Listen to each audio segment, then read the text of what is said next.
College football fans, the Cricket Celebration Bowl is celebrating 10 years of crowning an HBCU national champion. A champion will rise at Mercedes-Benz Stadium on December 13th as the MEAC and SWAC champions clash in Atlanta. Join us for championship football, interactive fan experiences, and iconic marching bands. It's an HBCU family reunion that you don't want to miss. See who will be crowned the next HBCU national champion. For event and ticket information, visit thecelebrationbowl.com. For over 30 years, HBCU Image has been more than just an apparel store. We've been a movement, a statement, a legacy. We celebrate the pride, the purpose, and the culture that make historically black colleges and universities legendary. Whether you're a student or a lifelong supporter, our gear lets you wear your HBCU story with confidence and style. Because when you wear HBCU Image, you're not just wearing clothes. You're wearing culture. You're wearing pride. You're wearing purpose. HBCU. With over 25 years of serving our communities, Destiny Financial Services, a division of Global Life, is here to help you and your family through difficult times. From cancer care to accidental industries to cardiac care, we all know that there are times that you can't control what happens in your life, but you can be prepared to weather the storm when it comes. Call DFS at 877-300-8269 or visit the website at www.globelifeinsurance.com. That is 877-300-8269, or again, the website at www.globelifeinsurance.com. ESPN Events presents Red Lobster Band of the Year, a title reserved for elite HBCU marching bands. A season-long competition that culminates in Atlanta on Friday, December 12th. Drum majors, percussion, drill, auxiliaries, musicality. All aspects will be examined by the toughest judges in the world of college bands. 4 will qualify for the big stage, where national champions will be crowned. Follow us on social media for rankings updates throughout the season. And join us in Atlanta on December 12th. For event and ticket information, visit bandoftheyear.com. You're looking for the latest information on Southern University sports. You're looking for the latest information on Southern University sports, the Southwestern Athletic Conference, and HBCU athletics. There's only one place to go. Tune in to the Carlos Brown Show, exclusively on the Black College Sports Network. Planning an event? From weddings to corporate functions, CMJ Events LLC brings over 15 years of experience to make your vision a reality. Based in Metro Atlanta and serving statewide, even internationally, we provide versatile event planning and authentic catering cuisines tailored to your needs. Whether it's pre-game meals for student athletes, fundraisers, weddings, corporate functions, CMJ Events LLC is your one-stop solution for exceptional service and unforgettable food. Our diverse culinary heritage means we cater to all cultural taste, dietary needs, and food restrictions, making every meal uniquely yours. Let's make your next event unforgettable. Visit us on all social media at CMJ Events LLC or email us at cmjeventsllc@gmail.com. Also give us a call at 404-664-3882 so that we can start planning now. College football fans, a champion will rise in Atlanta on December 13th. MEAC champion, SWAC champion, the 10th Cricket Celebration Bowl, crowning an HBCU national champion. For event and ticket information, visit thecelebrationbowl.com. Since 2002, Empowerment Resources, Inc., a nonprofit organization, has empowered more than 1,500 youth and adults in Duval and surrounding counties. Through its programs, Journey into Womanhood, Girls Mentoring, Life Skills for Teens, and Parenting Education Coaching. To get involved with programs, volunteer, or donate, visit www.empowermentresourcesinc.org. Follow us on social media, facebook.com/empowerment.resources and instagram.com/empowermentjax. For over 30 years, HBCU Image has been more than just an apparel store. We've been a movement, a statement, a legacy. We celebrate the pride, the purpose, and the culture that make historically black colleges and universities legendary. HBCU Image, a Kenny T's company. ESPN Events presents Red Lobster Band of the Year. Returning to Atlanta on December 12th, 4 bands will qualify for the big stage, where 2 national champions will be crowned. Follow us for rankings updates throughout the season, and join us on December 12th. For event and ticket information, visit bandoftheyear.com.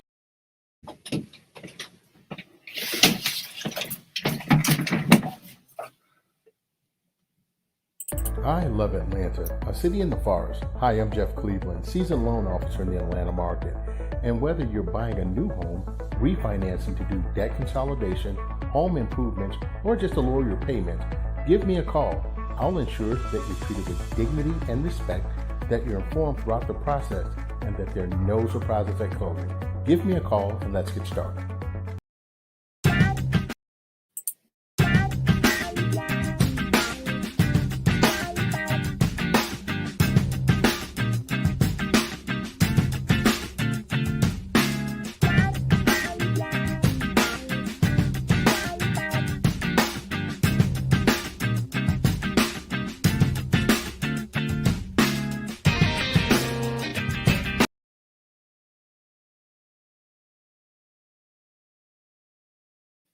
What's up? What's up? What's up? What's up? Today is the 29th of October, 2025. Yeah, it's 2025. Welcome to Random Thoughts with DBP. I'm your host, DBP.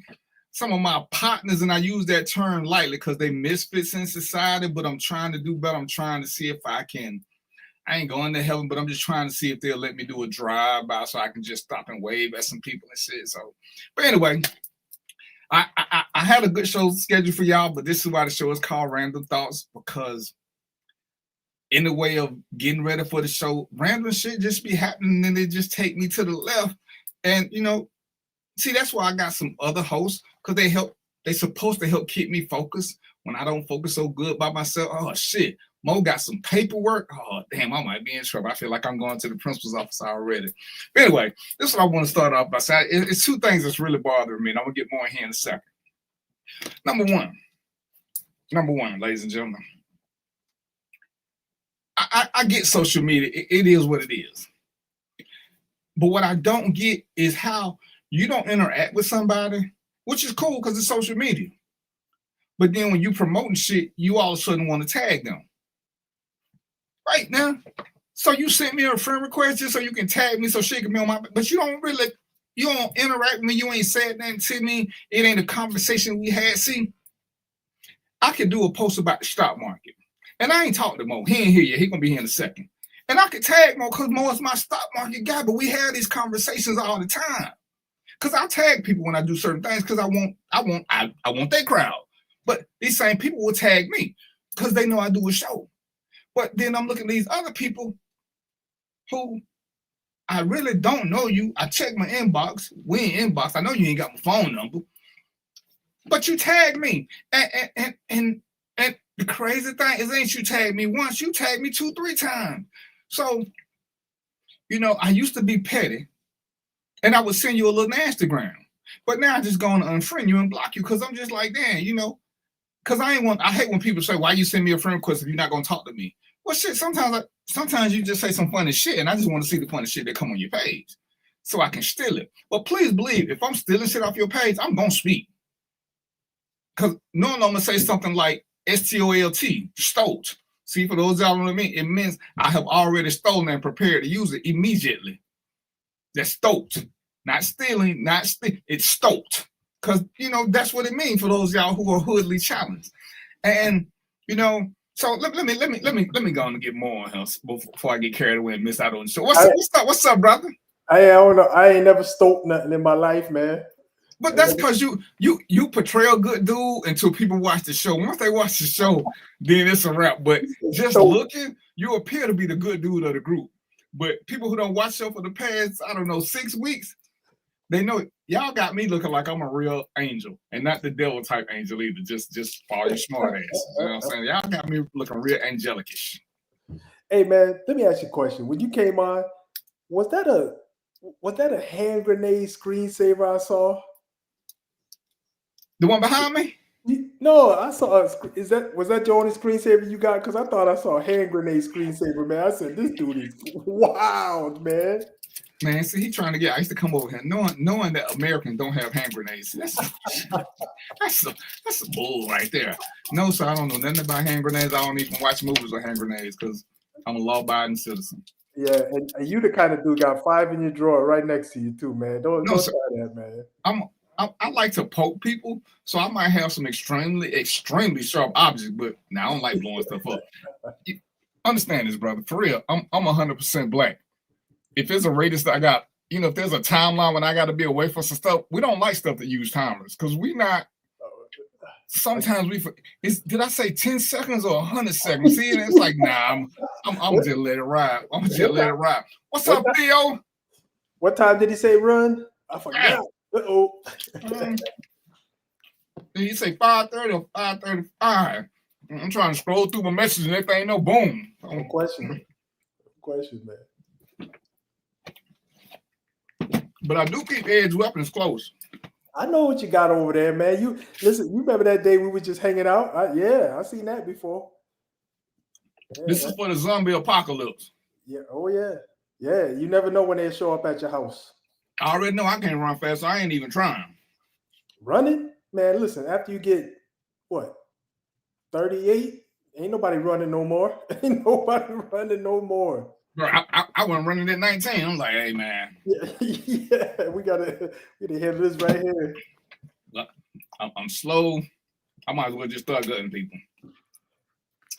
All right, so what the rest of these misfits at? All right, so we got you here. So you the perfect one. Damn, I need Mark because Mark is a consumer. What Mark at? Cause we need to talk about this. We're gonna talk about this blackout. Oh, the blackout. Yeah, Mark got a whole different perspective on that, I think. Let me see. What's on my list of topics? While we're waiting on them, buying a home. Because a lot of people still ain't bought a home. And if you ain't bought one, time's gonna get really hard if you ask me. But I'm gonna ask my stock market guru because everybody complaining about investors buying up homes and renting them out at exorbitant prices. Does the stock market have an effect on home buying, in your opinion? I would probably say there's a different mechanism that has an impact on home prices. It's not necessarily the stock market, because stock market is a place where you can invest into stuff and get a return. Nobody's there's the some of the housing companies are on the stock market, but I would say that it's more based on the housing market itself. So for example, we all know about redlining, we all know about all kind of other things, and we also know about when people come in and they fix up a community and then they charge certain prices, right? That ain't got nothing to do with the stock market, right? We know that happens, right? People come into the community, and then there'll be exodus, everybody will move, and then they'll fix it up, and then they'll charge new baseline rents and people move in. So that right there don't got nothing to do with the stock market. So I would say primarily no. What about when you're trying to get stuff done with all these hey, what's up, April? Hey, April was my realtor. She's in the comment section. I'm gonna just tell y'all about April right quick. I was in the market to buy a house, right? And I'm trying to do the right thing. April said, I really didn't make her work hard. I was looking at properties. I knew which ones I wanted to see. So I had a realtor that was referred to me by my lender. So you know which properties I wanted to see. I even went to some of them because a couple of them happen to have an open house. I ain't heard from my realtor in 2-3 days. I'm not sure how I found April, but April was so cool. And ladies, I'm gonna tell you this about if you get a realtor. We saw some houses. We saw some expensive houses. And April said to me, it was me and I took Trina with me at the time. I want to say we looked at 5 or 6 houses. And what up, Lyle? April said to me, we went to one, she was like, she don't like this one. And April didn't try to sell me on the most expensive house. We got the one. April said, this is the one. She's like, you like it? Trina love it. This is the one you should get. And, you know, it was cool because, like I said, it wasn't the most expensive house. And these realtors get paid off commission. She wasn't trying to get me. She wasn't trying to get the most she could get. She was trying to get what was best for her customer.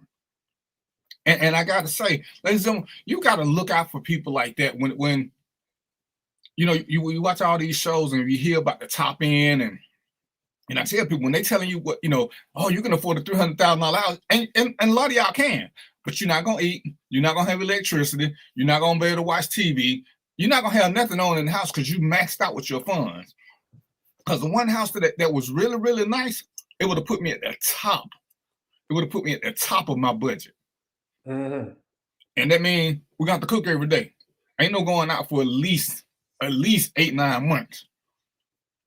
Trina gonna have to get a job, a full-time job, because this is gonna max us at every level. Because, you know, I'm sitting there, I'm looking at the numbers. Yeah, no vacation. And I know, you know, hey, we still gotta, you know, factor in water, the gas, the heat, insurance, all this stuff that they don't give you. It's like when you buy a car, they tell you the price of the car, but once you throw insurance in them, I've seen a lot of people got a $285 car note, but the insurance make the car note $585 because you got to get full coverage unless you pay them cash. But anyway, April was like the best. You know, she the reason I just want to buy a whole nother house just because she was so cool. Yeah, USA, they did good, except they recommended somebody. And okay, so I think April was probably the second one they gave me because I didn't like the first one they gave me. But what's up, Lai? How you been, man? When we going out for a ginger ale? So yeah, when you're looking for a house, get somebody who's looking out for your best interest. If you don't like them, replace them. Because remember, at the end of the day, if you buy a house, they get paid. To me, there's nothing stupider than paying somebody that you don't like to prove a point. Yeah, I ain't bought a new house lately. I've been thinking about it though. I've been thinking about buying one because I think I wanna. I've been listening to Mo, and I think, from my standpoint, my area of expertise, I think having passive income through rental property is a way to go, especially if you can get a good deal. Because if I can get a good rental property and I don't have to charge what the market is charging now because I ain't trying to get rich off of them, because, man, I looked at some and I was looking at some, pricing them out. If I can get it for $1,200, my cost, well, I could rent it out for $1,600, $1,700. Why do I need to rent it out for $3,500?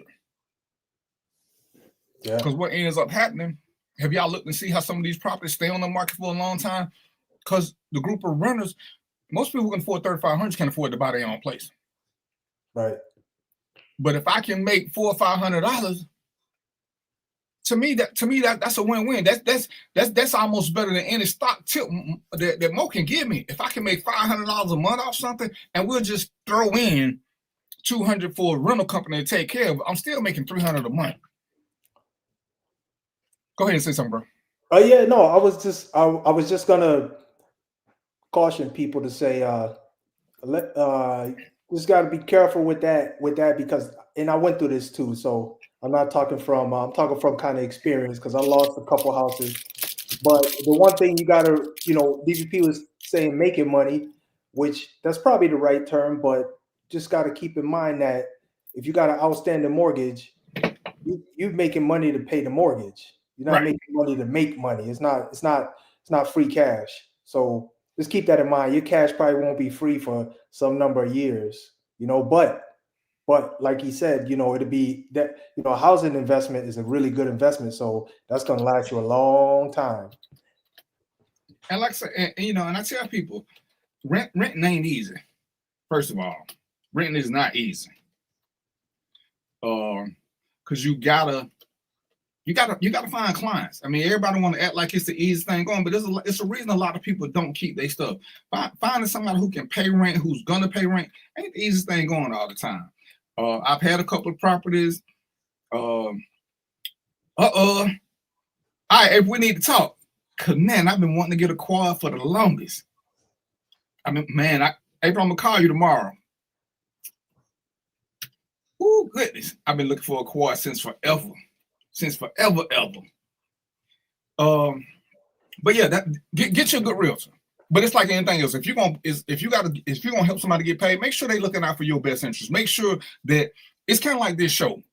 And I tell you all the time, we don't agree on everything, but we don't have to. But what we could do is provide insight for each other, things that we never thought about. That when somebody can tell us, we can like, oh, you know what? That's pretty cool. I ain't never think about it like that. And that's why you want to have friends who can give you a different perspective, not necessarily argue with you. It's just think about this. You know, when I want to do this, is this a good idea? You know, me and Mo talk about it all the time. When we talk about stocks, I love what Mo is doing with stock.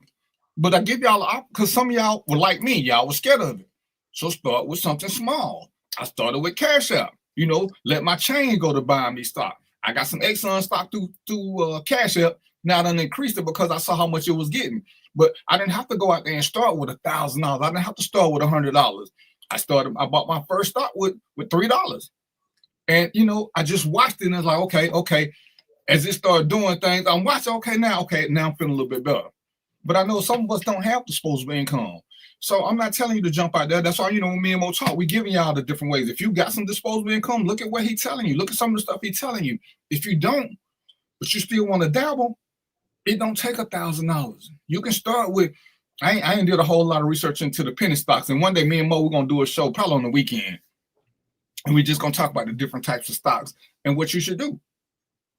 You know, I don't have me a stock, what do you call them, a broker or agent yet. Right now I'm just doing my own little research, looking at things that I can afford, looking at things that I know that people use or that they got to use. Speaking of things they got to use, when y'all start hitting this world now looking for jobs, y'all better make sure your job ain't AI replaceable, because man, AI coming through with a vengeance. Oh man. And everybody getting mad, but some of this y'all doing to yourself, man. Customer service is sucking these days. You can't get mad about AI replacing. I mean, about not AI. Yeah, about AI or even about machines replacing you. For the service, and I don't care what nobody say. I ain't trying to hear you. For the service I get at Walmart, I don't need a cashier. They rude. I might as well just can't. I'm not bagging my own groceries. You shitting me? If it's gonna cut $5, $6 off my bill, guess what? I'm bagging my own shit. Cause some of these young kids they got bagging, they putting breakable stuff with fragile stuff. They don't care. So what's the difference if you got to keep? Hey, don't put that with that. Don't put that with that. I might as well bag my damn self. Mm-hmm. So I hear the complaint. Oh, we all getting replaced. No, not we all. Just we all that don't want to work. If you want to have a job in customer service, you better up your game. That's all I can say. So we're gonna move on. Here you come. But we want to take up part 2 of your subject the other day, Mo. We talked about when it's time to leave a relative, when it's time to get out that relationship. I want to talk about how do you know when it's time to leave a job? How do you know when it's time? And what I want to specifically, I'm gonna let this Mo's topic. So I'm gonna let him do a little introduction, and I got 2 little things I want to toss now after he do his thing. Welcome to the show, Mark. What's up, Mark? What up, man? Feel good. We've been waiting on you to get to the good stuff. I know. Feel good to be here. How was your vacation, man? Boy, vacation was perfect, man. I ain't even gonna hold you, man. I enjoyed myself. Boy, Bermuda is beautiful. What my shot glasses? I got it. We got to link up. I got one. Let me see. I don't trust you, Mo. Let me see. I'll go get it in a minute. Oh, there he go with that. All right, go ahead, Mo. Let me share the live out, man, and then I got you. Hey, Mark, you had that rum twizzle? Rum swizzle. I sure did. Yeah, the rum swizzle. Yeah. I've been down there, man. I had that one. Yeah. Hey, yeah, that rum swizzle was all right. Yeah, it's good stuff. You know, good stuff. You went yeah, down there. I went to. Huh? That underground cave. You go into that? Yeah, man. The caves were beautiful. Water was nice. Yeah, they tricked me. I went down in the caves. I'm glad y'all got that in before Joe get here. Yeah, there's a little restaurant right across the street. That's why I got my rum swizzle at. Yeah, man. Yeah, good time. I had a good time over there. Ain't nothing to do except relax. You can't do nothing that's if you want. Yep. Man, I ate Barracuda. I had a Barracuda sandwich. Oh man. Oh, Hey, I got some Barracuda boots. Hey, that sandwich was everything. I ain't even gonna hold you, boy. That sandwich was good. Yes, sir. And everybody they tried to talk me out of getting it, but I was like, man, I may not get another chance to eat Barracuda. So I went on ahead and ate that Barracuda. It was good too. And you take that boat ride to go buy the $1 million homes? Yeah, we drove by the $1 million homes. Oh man, it's like, that's crazy. Oh, you did everything. You ran out like a real little tourist. Yeah, real thing. Yeah, that's what I did, man. I enjoyed it, man. It was like I say, it was a beautiful island. I did a nice little tour. We had a great tour guide, awesome tour guide that showed us around. Like I say, we went all through the $1 million houses and went off into a little ducked off in the cut little fish spot. Mm-hmm. Yeah, so the Barracuda, which is good fish, it was on a they make their own special tartar sauce and they put it on raisin bread. It was on point. All that tied in quite nice and lovely. So were you by yourself or did you do a tour? When you went to Bermuda, did you do a tour? You get on the bus? I'm gonna need y'all to get focused. We got people watching. They don't want to hear about this. I need y'all to get focused, Mo. I knew DVP was getting anxious. I could tell, man. All right, so what we doing, DVP? What you want me to do? When is it time to leave your job? Oh, okay.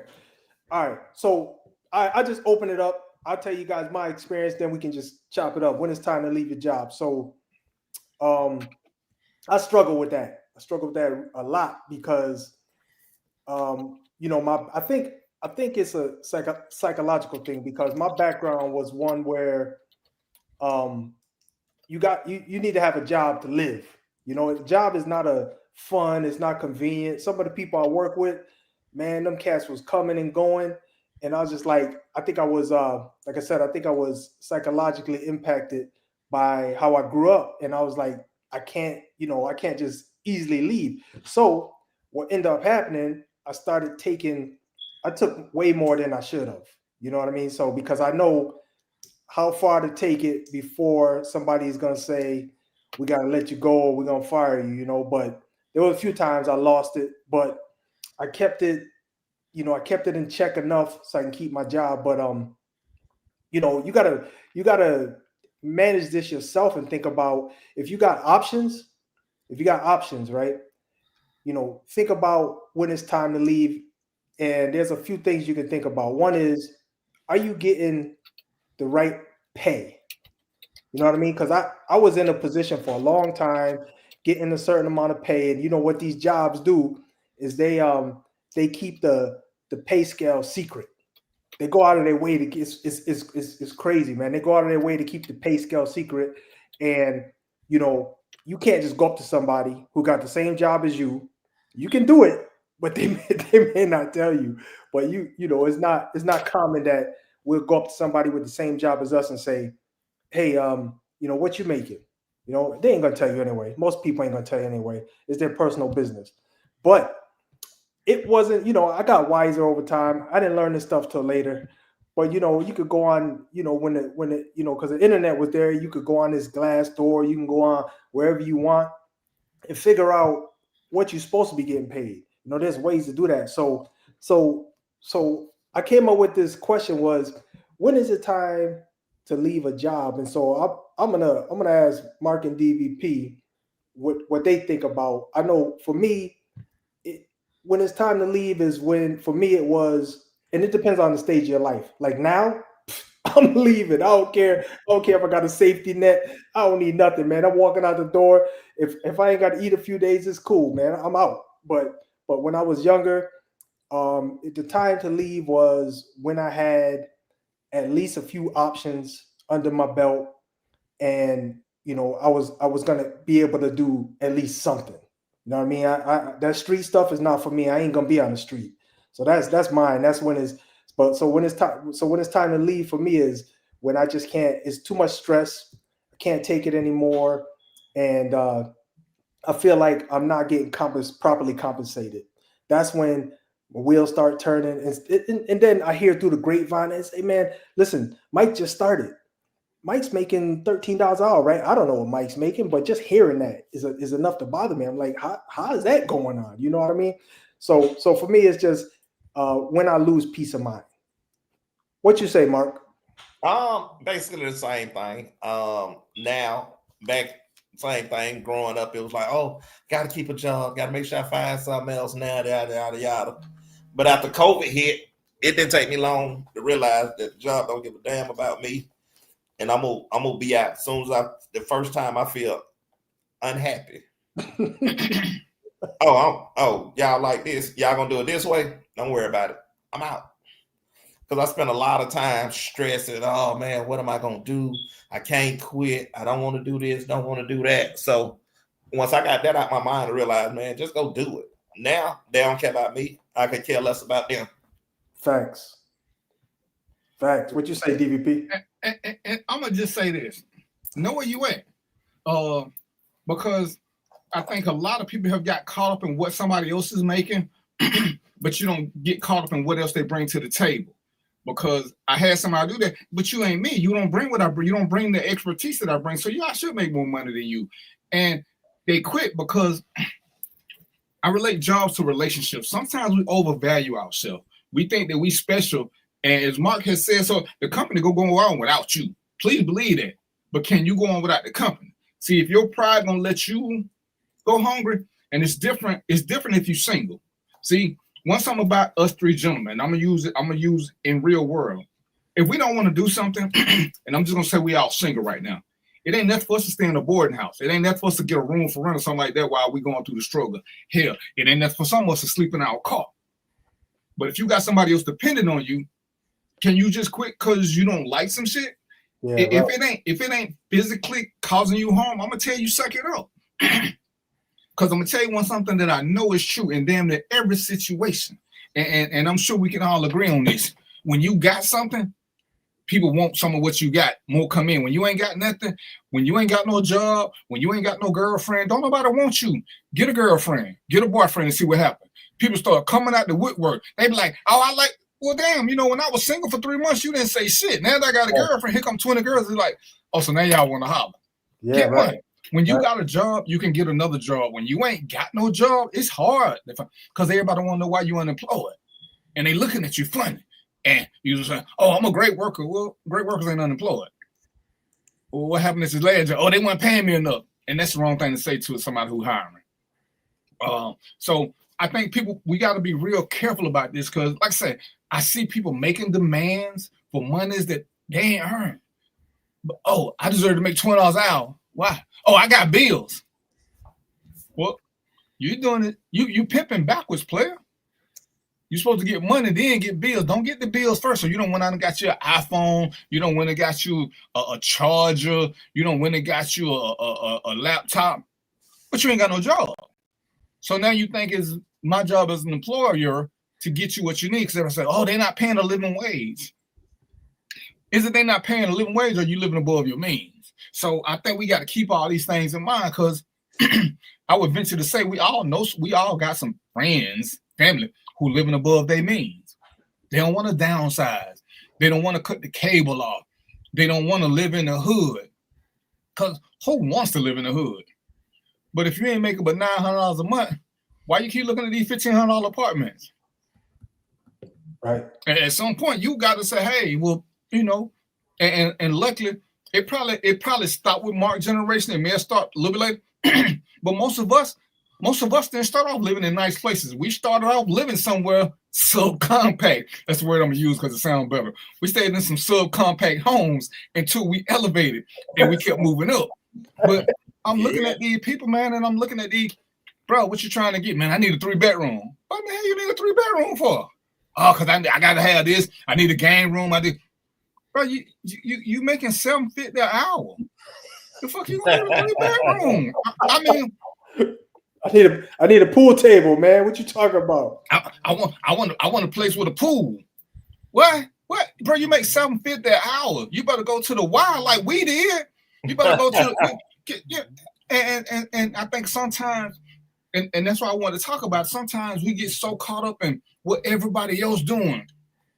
Well, D, you didn't do that. Well, see, I can quit a job because, damn, I'm retired. I get a check. I'm retired. I get a check regardless. I got a company. I got several different streams of income. So yeah, I don't have to do the same thing. But guess what? Even with that, one of my partners said, man, why you don't get you a brand new car? You know the brand new car come with? It come with a brand new car note. Don't want no car note. Don't want no car note. For me personally, there's nothing worse than having a car that you have to work for. In my world, the car should work for me. But I got to get a job now to pay for this car. Because, what? I got a Hellcat. Oh, oh man, look, you got that nice car. What kind of gas that Hellcat use? Premium? Yep. So premium is always going to be at least $450. The Hellcat is already overpriced. I got this, and I'm making $8 an hour because somebody told me, man. And that's what I'm saying. I don't get it, but hey man, you got to do what you got to do. But yeah, just to leave leaving because you unhappy to me is dumb. Yeah, let me mention one other thing too.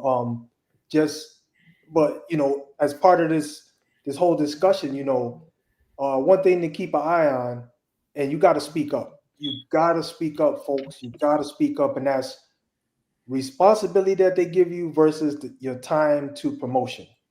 You got to speak up because they was throwing all kind of stuff on my back, and dumb old me, I wasn't asking for a promotion, right? I'm like they kept stringing me on, talking about, oh, we testing you to see if you can handle it. Man, how you gonna test me for 2 years, man? When the promotion coming, So make sure that don't happen to you. You make sure your job aligns with your responsibilities. Your job aligns with your pay. Because a lot of times what happens is if you show them, look, I got additional skill set, they'll use you with that skill set for less money. Meanwhile, somebody that can't do everything you doing is making more money. Now y'all know that's backward. That's backward. And this is where you got to do some self-promotion. You got to find out what it takes to move up to the next step. And if you're like, I ain't doing all this, and again, you got to know who your employer is. Because to me, everything is an audition. The less you keep talking about, oh, I ain't doing this, I ain't doing that, then you take yourself out of management position. So if you got an eye on the future, everybody that I know who's been legitimately upgraded or whatever, show the talent. Because I'm not gonna lie to you. You may not be first because nepotism and friendship do exist, but you can't keep a good man down. But if all you do is the bare minimum to get your check, but you keep saying why you last getting a raise because you keep doing bare minimum. I ain't telling y'all to stay at work late every day. I'm not telling you that. But sometimes you need to make sure you finish the job because it's like it's like having a child. They say it ain't what you do when when somebody's looking. It's what you do when you think ain't nobody looking. Because somebody's looking still.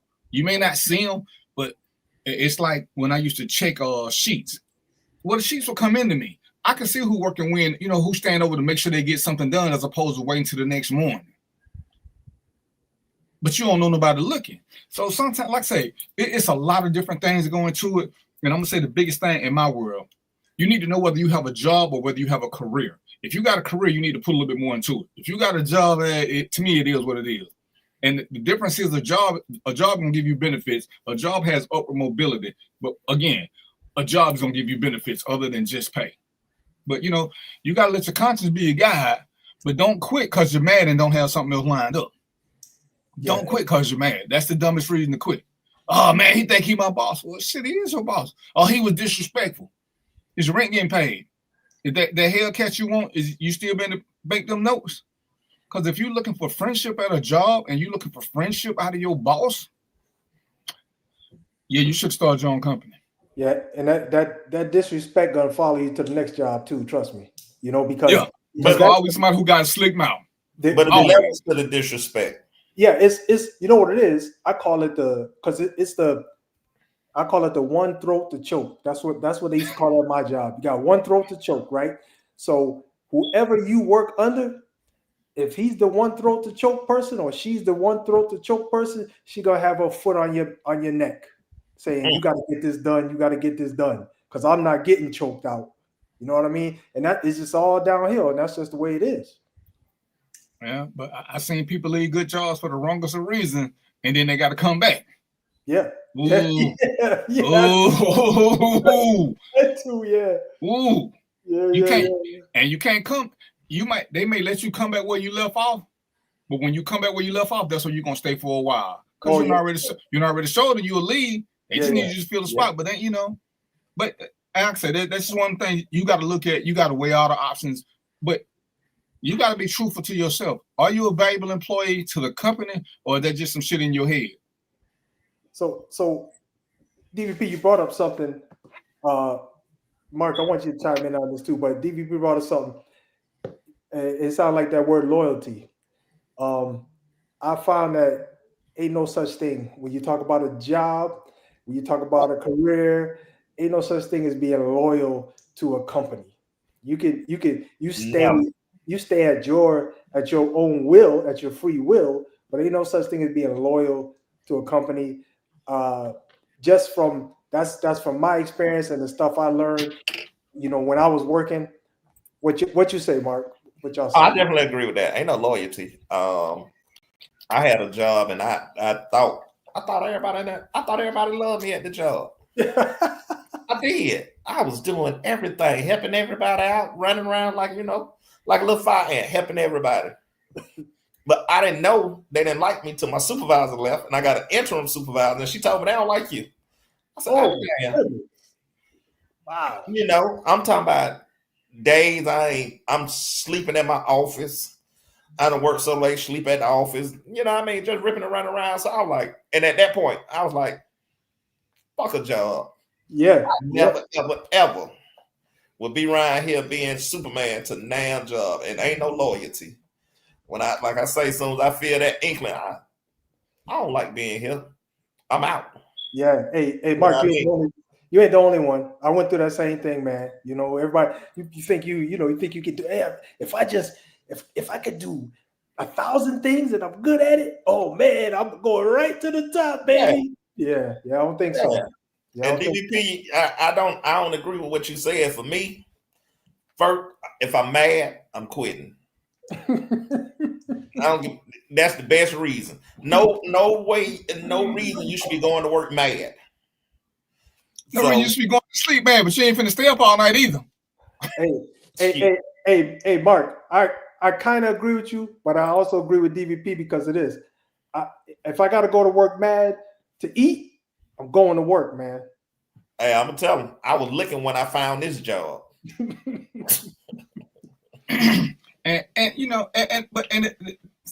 To me, that's one of them things that what they say: he who angers you controls you.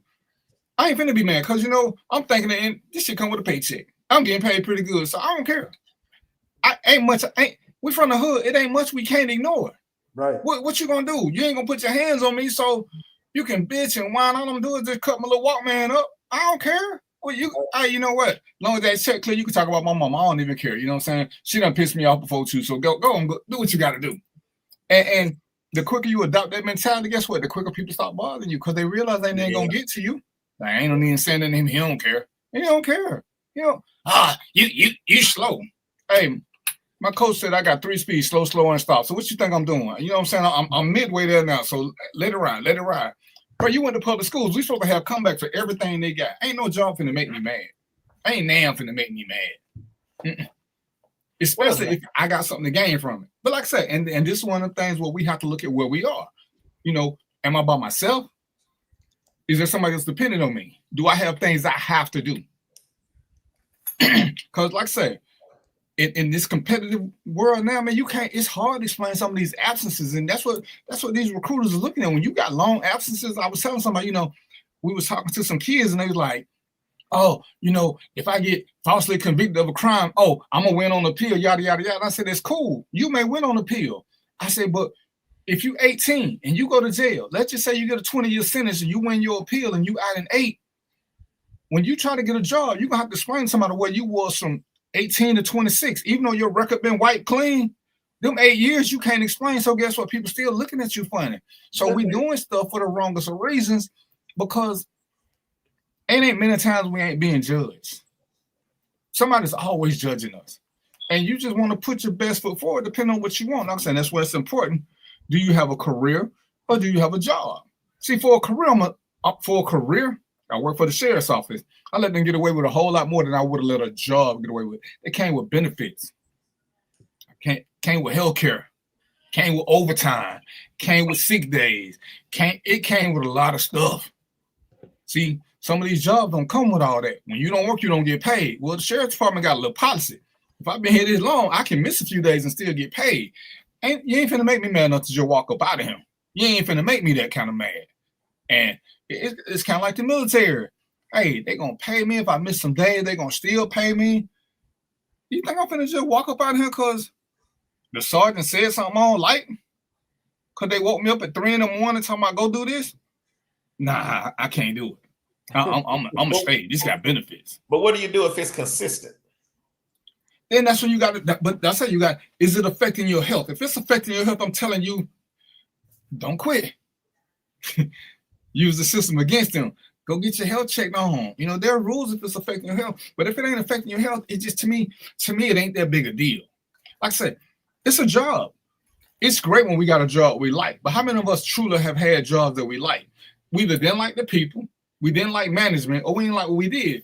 It's a job. That's why they pay us. If we loved it so much, they wouldn't have to pay us.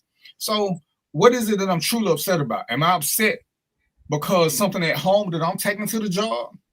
Am I upset because they doing something that they asked me to do? Now, if they keep asking me to work for somebody else's, I think you said that in one of the things, I ain't finna be doing 2 people's job. And if you want me to do somebody else's job, I need to see something that says I'm getting a raise. I don't mind helping out a teammate, but I ain't finna do a teammate's job. Yeah. But and I think most of them, see, it's also a point where we don't know how to write. Sometimes you gotta say, man, you got to go on and start that email chain and say, hey, these people ask me to do something that ain't in my job description. The first one to tell is the first one who get heard. But all them times when something was going wrong, you kept that shit to yourself. That's how we messed up. Hey, man, these people asking me to stay late, they ain't paying me. That's against the law. I'm gonna send an email out. Oh, can you stay late? Oh, yeah. Can you pay me? Oh, well, saying okay. Well, let me shoot this email. I just want to make sure we cover. You know, Manager Mo asked me to stay 40 minutes late and told me he's gonna pay me for this. I just want a record of. Boom. I'm done with it. I ain't finna argue. Right. Yeah, that's the hardest part that we talking about is not bringing street politics to work, because work politics are different. You know, you got to handle it. You know, Mark, you asked a question. You got to handle things a certain way. For example, you know, I heard you say, I just quit. Man, you know how many times I felt like that? I felt like I'm just leaving, man. I'm done with this. But then I would think about, look, man, I got rent to pay. I got a life. I got a girlfriend. How I'm gonna handle that if I just walk out on my job? So then I started learning that I needed to be strategic, right? I don't like it here, but guess what? I'm still gonna keep coming. I'm still gonna keep coming. But in the background, I'm doing work. I'm making moves. I'm going to interviews. I'm putting together resumes. All of that. You know what I mean? And so once I got strategic, I was able to do what DVP was saying, which was I didn't have to blow my top. I ain't had to get all crazy. I just made it up in my mind that, look, I'm done here. I had enough. I'm going to hang on until I find something else. And I'm not going to lose my cool. Because the other way, you might win because you feel like, oh, I stuck it to him. But then as soon as your stomach start growling or they say, hey, man, rent's due, you're going to be like, damn, I should have stayed there for just a minute. Right. And it's like, you know, like I said, that's what we got to make this. What are we prioritizing? What's up, Rob? What's going on with you, brother? What are we prioritizing? Because to me, that's important. Like I said, when you by yourself, it's a lot of things you can do because you ain't got to worry about them. But when you got people depending on you, can you do the same things? Like I say, you know, my kids got to eat. I got these bills I got to pay. Baby, hey, man, you got to hold me down because that dude, he was testing my gangster today. I wasn't trying to hear that shit. And I ain't going to do all that.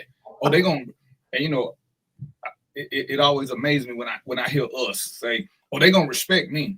Well, how you gonna make somebody respect you? He made his first million on my. How you gonna make somebody respect you? Easy. Yeah. How? Easy. Go ahead, I'm listening. But this is true. This is how I live. You may not respect me, but you damn sure ain't gonna disrespect me. And then that's all I'm saying. But then what we say? Oh, I'm gonna make them respect me. You can't make nobody respect you. Can't make nobody respect you. You can't make them. So, but it's like we live for that. We live for that concept. Oh, they're gonna respect me. Why? What make you so special that they gotta respect you? What makes you so special? All of a sudden, it's you they gotta respect. Nothing. Yeah, that ain't gonna happen. But you know, but that's one of them things where we kind of overvalue ourselves. Right now, we're talking about when it's a good time to quit a job, Rob. Anytime. When you wake up, it's perfect time to quit. Don't go work all day and quit. Yeah, when you got that platinum spoon, you can do that. When you got that platinum spoon, plastic spoon, go ahead. Get another job.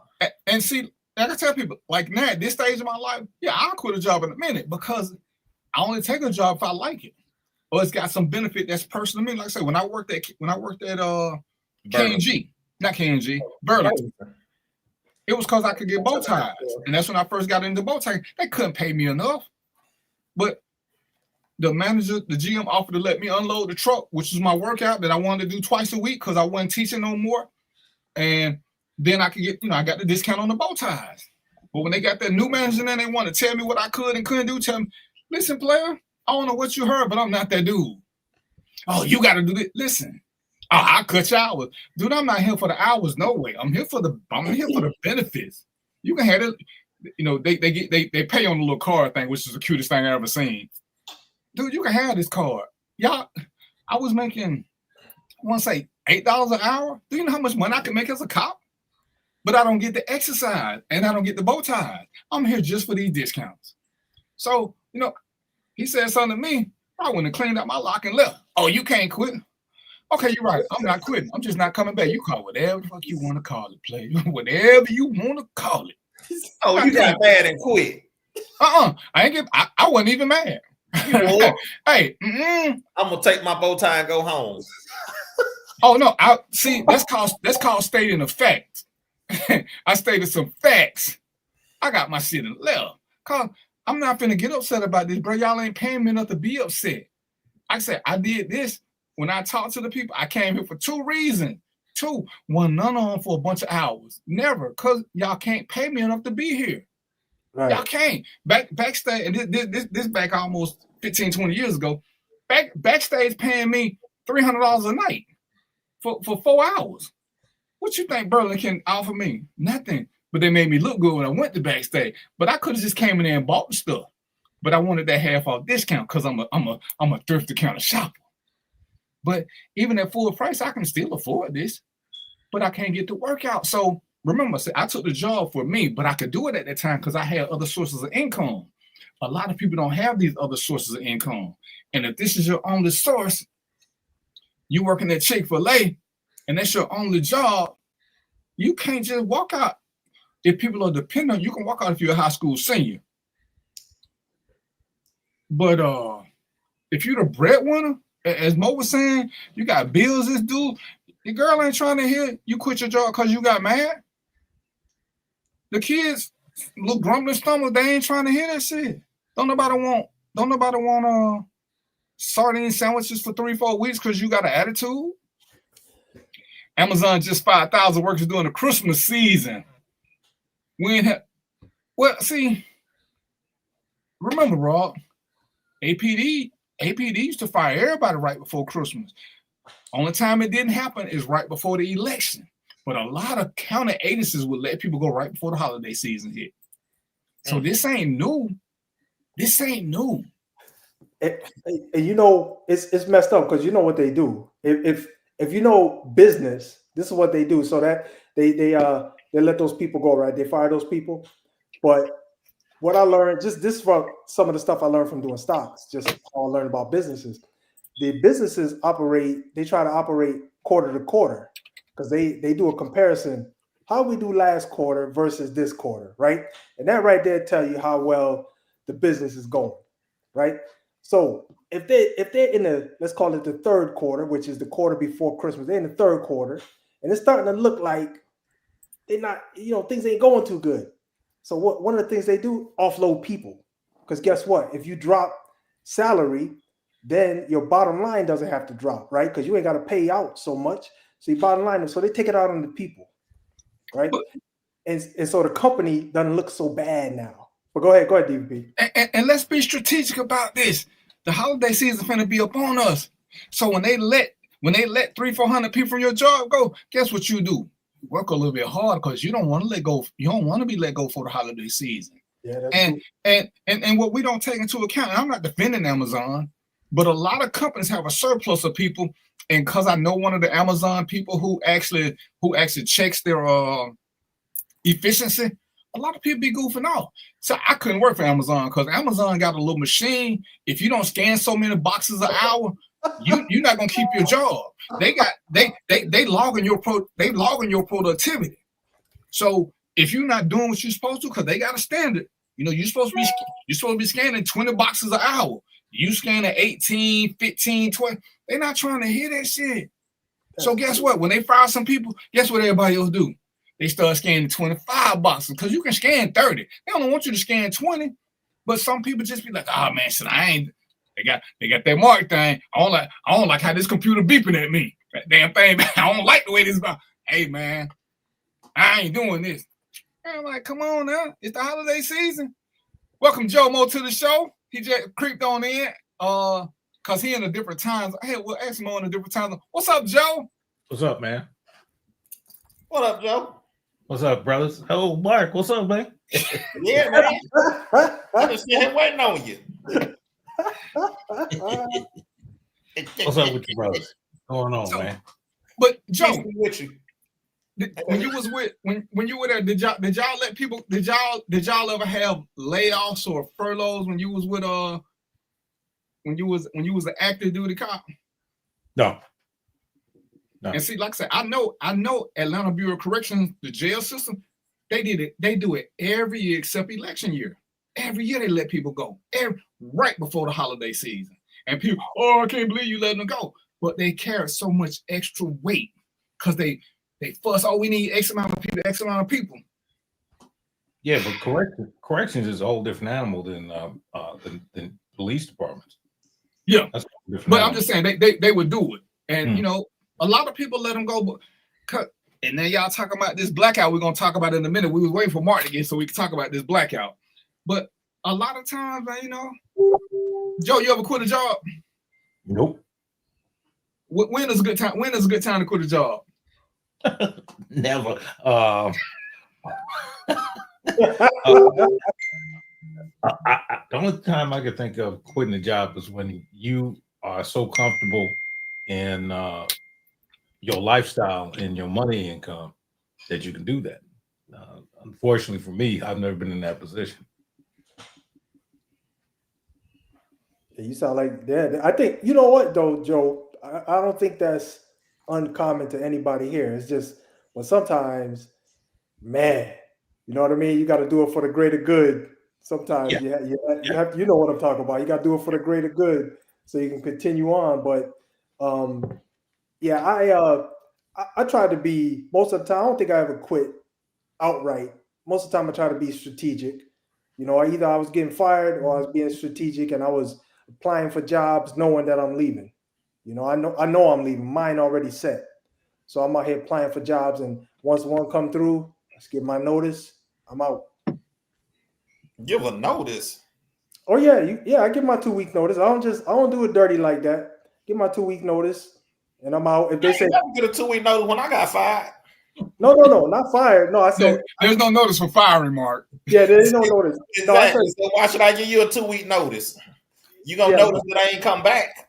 It's customary. You're right though, Mark. It's customary, but I did that just because I didn't want them messing around with sometimes they got money they gotta give you, sometimes they got benefits they gotta pay you. I ain't got time, man, for dealing with that. So sometimes you want a job in the same field where they talk to each other. Yeah, exactly. But here's the thing that people don't realize. If you get fired or if you resign or separated, they have different statuses, particularly when it comes to unemployment benefits. If you get fired, you get no coverage. Right, at least now you don't. Now, there's one time previous to a couple of administrations ago, no matter what, you'd have unemployment. But if you get fired, oh no, you get no coverage. If you resign or if you're laid off, you're now entitled to benefits, limited, but you got more benefits than the guy that gets fired. Right. Yeah, and they do and part of that process, because I know somebody that just went through that. Part of that process is they try to investigate for the cause, right? Why did this happen? Right. You gotta tell them why it happened, and if it's justified, then they'll pay you. Well, and it's funny because my daughter is now a HR director for a company. Oh, and she man. has to go to hearings because of people that get terminated. And just like you said, they now have arbitration, basically hearings to say, well, this person, they'll get full benefits or they'll get X amount, but they get none. If the companies now are just firing you for no cause, then you got recourse. But under this new administration, all of the safeguards are off. They're gone. And the other thing I want to mention about this is this here, because I always got caught up in this trap, and that's why I didn't just drop a job and leave. But you always got to use your last job, people at your last job, as references. Yes. So I try to leave under good faith terms. It's just, look, I found something better. Even though I hate the hell out of everybody here, I ain't telling y'all that. I just found something better. It's time for me to move on, because they're gonna call them and ask, as a reference, and ask, whatever they ask. So I was aware of that. Well, I know for me, you're gonna call my partner and get an amazing reference from me. I don't care what company it was.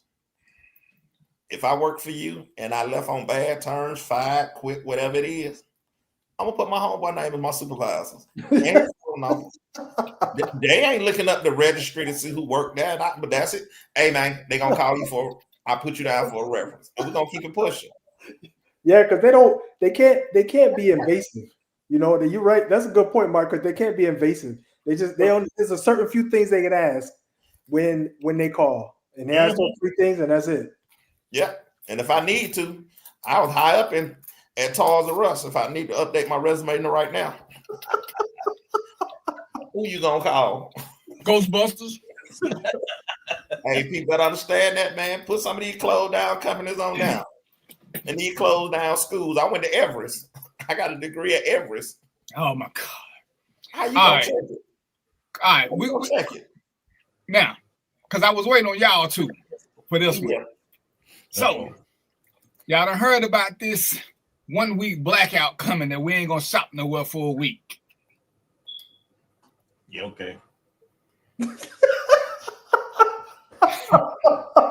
Hey man, go ahead, Mark. You first. Tell me what you got. You participating or no? Yeah, I'm participate. What we can't shop at? Nowhere. Oh man, I thought we were just gonna do Target. Now they want too much. I cannot shop at Target. You don't shop at Target now? I've been doing a good job too. I've been boycotting with that cricket pastor. I think. Nah, I'm gonna shop wherever I need to shop. I don't know. They ain't put no thought into no 1 week blackout. Oh my God. Am I gonna stock up the week before or the week after? What's the difference? Exactly. Ain't no difference. A 1 week blackout. See, we just make stuff up that just makes no sense to nobody but the people that thought it up and the sheep that follow. Go ahead, Joe. You like you just itching. No, I'm good. Mm-mm. You ain't got nothing to say. Nope. You participating or not? I'm always participating in thought process. Joe got some nasty words, man. Joe got some nasty words, man. He can't say them, DVP. This show is PG, man. He can't say them. Right. When the show get to be PG, hell for PG, y'all wouldn't be on here. Oh, look, old Pastor DVP talking stuff, huh? Okay. All right, Mo, you the money man. So what we doing with this blackout? Yeah, no, I don't listen, man. I need to. Well, I think this is a my own personal perspective, but I need to be. I only involve myself with things that are going to be that are organized and possibly productive. So organized and possibly productive. If those things don't exist, don't count on Mo. That's all I can say, man. That's all I can say. What are we playing to gain out of this blackout? That's what I'm talking about. Man, Right? I wish I had the clip and I meant to save it because when I saw it, I couldn't do nothing but laugh because I wanted to play it. And the crazy thing is, she sounded good up until she said, "What's the one boycott what's the only boycott I've ever approved of?" Montgomery. She brought the Montgomery bus boycott up, and I was like, "You mean the one that lasted a year that they planned for a year?" Exactly. Yeah. So they make sure, because I'm gonna stick to what I said over and over and over again. For a boycott of any kind to work for us, we got to make sure that the little people are not harmed. The minute we harm them, we have lost. See, I'm gonna speak generically. Between the four of us, we pretty much okay. So we cannot do something. Who cares? We can do what we want to do. But ain't none of us struggling to make ends meet. But if we boycott a store, and you know, me and Joe kind of talked about this earlier, when we start doing this stuff, it's kind of like now with all these benefits going up. What these people got to eat. So if we take money out the people who barely squeaking by, what we gonna do? They got to steal now. They got to break in the house to get some shit. We're gonna boycott a store, and we always trying to boycott stores that we need. I don't care how you feel about Walmart. I really don't. Statistics show that Walmart houses in a community, and the community is mostly black. So we always want to boycott Walmart. So that means we want to put our own people back at the bottom. We're not boycotting Nordstrom, not that we could afford it anyway. We're not boycotting Starbucks. We're not boycotting things that we actually could do without. To tell people that they could do without Walmart. And see, you know, I'm gonna act like the four of us are bougie. We don't shop at Walmart, but we know a bunch of people who do shop. I ain't never been to Walmart and they want a crowd in there. And see, I just told her, like, I ain't never been in there, so it means I go. So, but to think that the average person can't do that, and we're gonna boycott, and again, we boycotting for a week. And as Mo would tell y'all, he the stat guy. So all it means is they're gonna have hella sales the week before, hella sales the week after. So that week you boycott really didn't do shit. But we're gonna show them where our dollar stand. Well, that would sound so cute if the government wasn't shut down. We know where our dollar stand.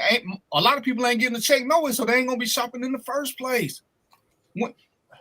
Joe, you the government guy. When do this shutdown look? Does the shutdown look like it's finna end next week? So shit, they ain't gonna have no money to be shopping no damn way. So, but they cutting them food stamps off on Saturday, so they're gonna be a lot of people not participating in the blackout. But let's skip past the food stamps right quick. We talking about people who make decent money who ain't finna get paid now. Yeah. We're talking about people who ain't gonna be able to pay their mortgage, ain't gonna be able to pay their car note. They ain't finna do no extra shopping, no way.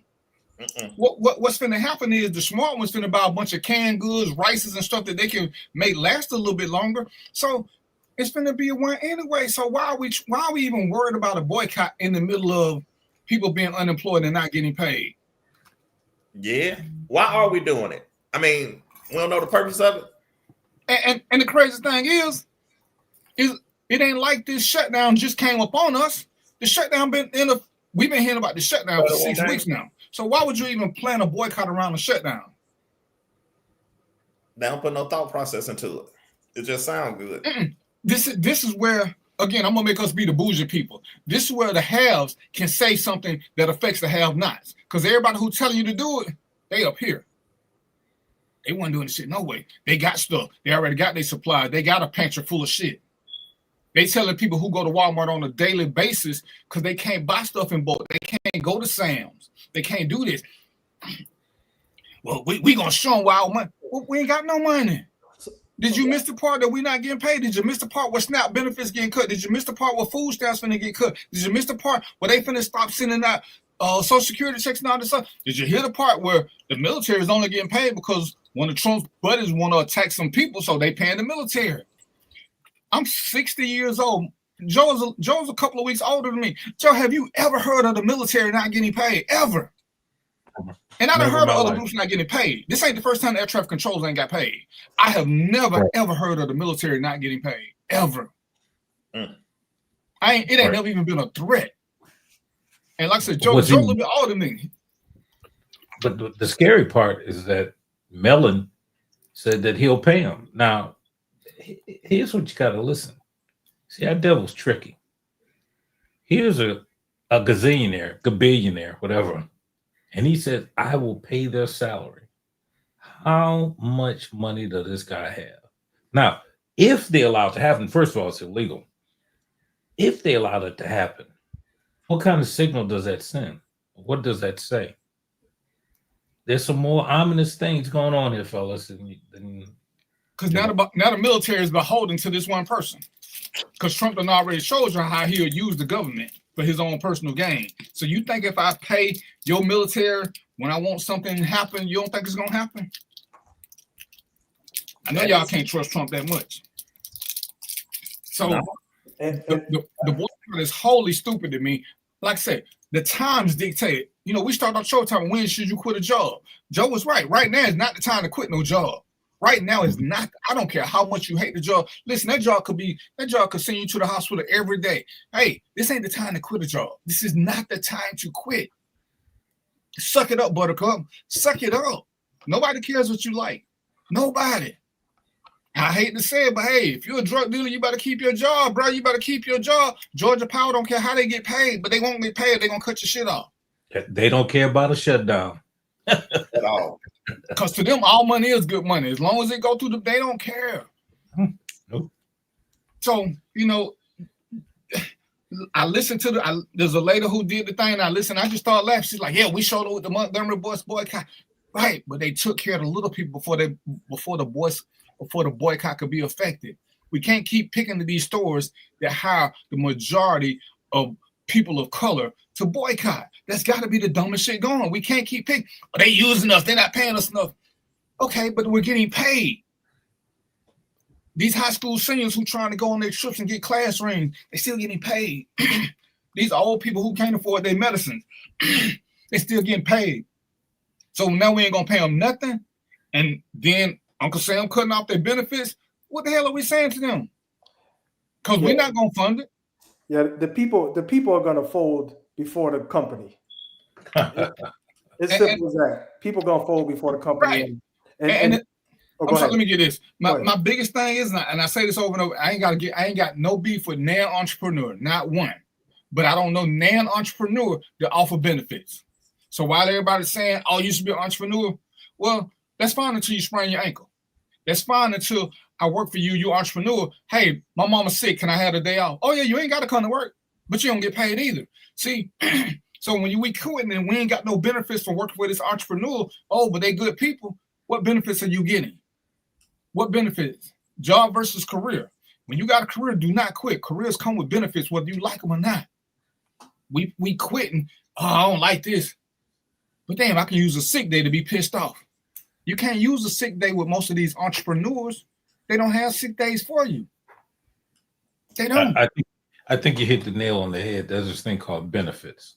So if you look at, say, the average person and in the workspace, they're getting some type of benefit. So you can't go to that hospital and say, I will gladly pay you today for what you're going to do for me tomorrow. That ain't the way it works.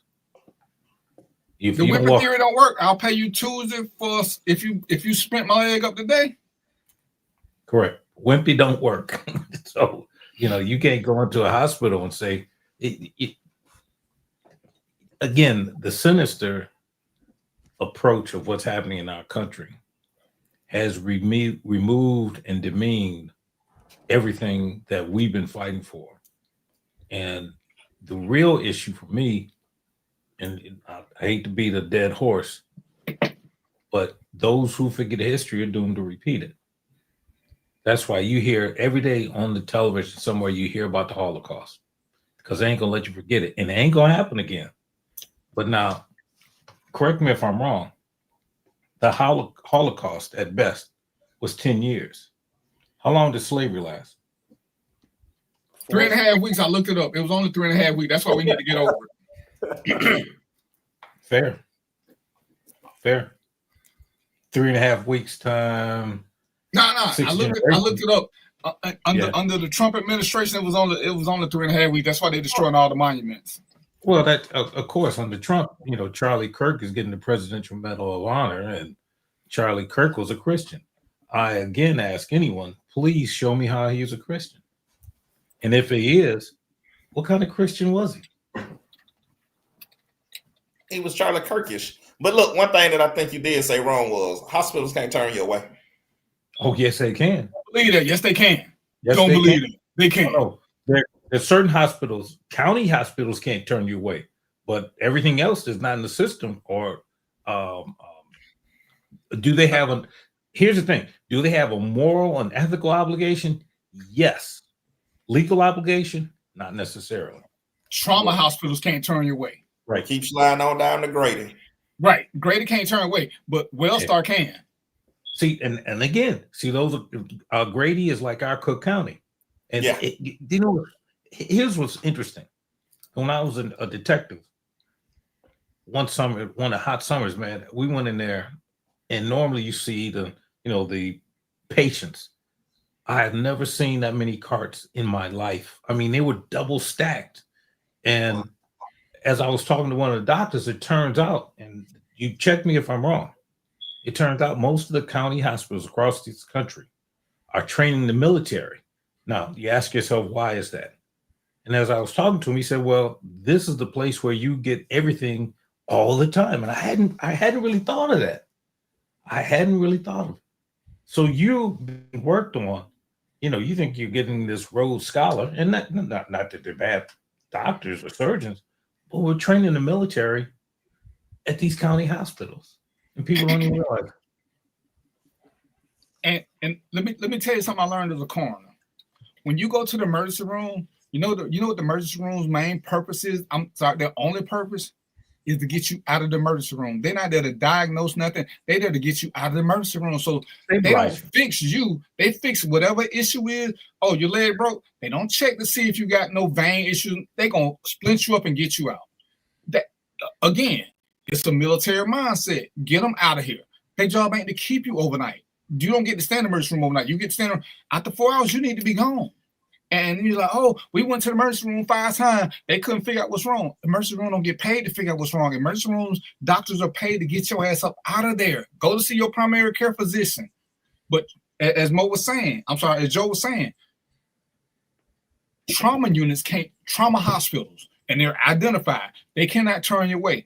All these other hospitals, when they ask you about insurance fee, you ain't got it, they can send you to a trauma hospital. Correct. And there's nothing illegal about it. So I don't know where we came up with they can't turn you away. That's something we created, probably because we went to Grady. But they can turn you away. Yeah. While I got Joe here, and this is another one of the things that Joe has said over and over again, and we keep trying to get people to understand. When you don't vote, and ladies and gentlemen, I want y'all to hear me clear on this. You do not have a right to vote. It's an act, which means it's got to be reinstated over and over and over again. You don't have it's not a right in the sense of the way the Constitution goes. You got a right to bear arms. You got a right to this. You got a right to that. Well, people of color don't have a right to vote. Correct. We got a time limit to vote. And one of the changes that they're trying to make in front of our faces while they're throwing other citizens is changing the Voting Rights Act. It's not a law. The Voting Rights Act. They actually want to get rid of it. And I'm going to let Joe, because Joe a little bit more well-versed on this, on some of the changes they're trying to make to the Voting Rights Act, which will, from what I gather, will 100% affect people of color in these United States of America. Go ahead, Joe. Well, here, man, it's this would have to be a show in and of itself. The sinister part is that we're playing right into it. The sinister part is that a lot of the black MAGAs are agreeing with it. Now, I don't know of any other group that hates itself this bad that it would vote against its self-interest. I don't. The Voting Rights Act, as you say, is not a law. They have been fighting against it since '64, really. I mean, when Johnson heralded it coming forward. Understand that Frederick Douglass said in the late 1800s, 1900s, when they was first trying to get voting rights for people in general, and they asked him about it, and they said, "Well, what about the white women?" He said, "I'm not going to come between a white man and his woman." So he's like, "No, if it don't affect me, the heck with it." White women got the right to vote first. Now, from 1619 until they made this thing called the Articles of Confederation, which precluded the Constitution, and you got the amendments coming. Only one that could vote were white men, and you had to be landowners. So even that you have to be. So they always had a game plan. The problem was that most people don't understand the game. Don't hate the player, hate the game. So if we move through time and you understand the power of what voting does and continues to do, when you hear the argument that voting don't matter, step away from that person because they are an idiot. If it wasn't so powerful, they would not have precluded or excluded people from voting in the first place, and they would not have excluded to the exclusion of everyone else. Why do you think they said only white men could vote and you had to be a landowner? So it's incredible. It has a lot to do with. Here's the other thing. If we look at it from a sinister point of view, it would allow. First of all, that means none of you guys would sit on the jury. So let's start with something minor. Because as you know, or maybe most people don't know, juries are selected based on your voting, being a registered voter. Yeah. So think about that. Not that we participate enough in the first place, but for those of us who do it, it's an eye opener. Something else we'll talk about later on with the Sonia Massey case. They only had one black juror. Did you guys know that? I didn't know that, but doesn't surprise me. Right. and let me just say something right quick about that. And one of the biggest reasons is we as a race will do anything we can to get out of jury duty. Get out of it. We will do anything we can to avoid jury duty. To me, that's diabolical. Because to me, it says we don't give a shit about our people. Because we could be on more juries, but I don't want to be on those juries. I got to do this. Oh, I got to watch Real Housewives. I got to watch the Dancing with the Stars. We know who on trial. We know who on trial. Oh, I can't find a babysitter. I don't listen to some of these people as a sheriff trying to get out of jury duty. You know what you don't see, and I hate to be racist. You don't see white people coming up with these excuses. These white folk they come to jury duty. They got books, they got laptops. They prepared to stay. They prepared to stay because they wanna be part of the process. They ain't got to say nothing. Anybody that can't do it, you see 40 hands go up, 38 on black. Why can't you do it? I can't find a babysitter. I don't have no way down here. I can't do this. One something I know about jury duty. When you're on jury duty, legally, you can't be fired. You can't be. That's also true. You can't be fired when you're on jury duty. They can't threaten you with shit. But if you got a job, you don't get paid. If you got a career, you will get paid. I'm just saying. So look, the I guess part of this too is, if you're not going to participate in the process, don't get mad when the outcomes don't favor your people. You can't do that, right? If you're not gonna participate, don't get mad when the little black boy didn't do nothing, gets sent to prison or gets sent to juvenile, because you didn't want to come do your part. You can't have it both ways. But we can, because remember now, we're still victims. But we don't realize we're victimizing our own self with something as simple as jury. See, it sucks. I can't be on a jury. As soon as I say I was a sheriff, I ain't got to say nothing else. They just looking at me. They looking. I want to be on. No, sir. No, sir. I voted. No, sir. Soon, I want to lie and not tell them I was a cop. I don't want to lie. Because somebody got to be there to try to explain to them what's really going on. I want to be part of the process. Me and Joe were cursed. It will take hell and high water for anybody to let us be on the jury. Swear to God. Get it. They ain't trying to hear it. But Nope. But in the same token, we'll sit around and talk about how the system works against us. But I dare anybody, you got to go down. Ask yourself why you ain't. I ain't never got called for jury duty. When you say that statement out loud, you know what that tell me? You ain't never voted. You ain't never voted. Everything you say to me is moot. You ain't never voted, player. Yeah. Now, if you're 20, I get it. You 45, you never voted. Okay. Right, millionaire. Instead of focusing on our local government, which actually affects right. And I'm gonna let Joe get back to this, but here's another thing again when we start talking about this. 90% of the judicial officials that we, people of color, come in contact with are elected officials. They're not appointed.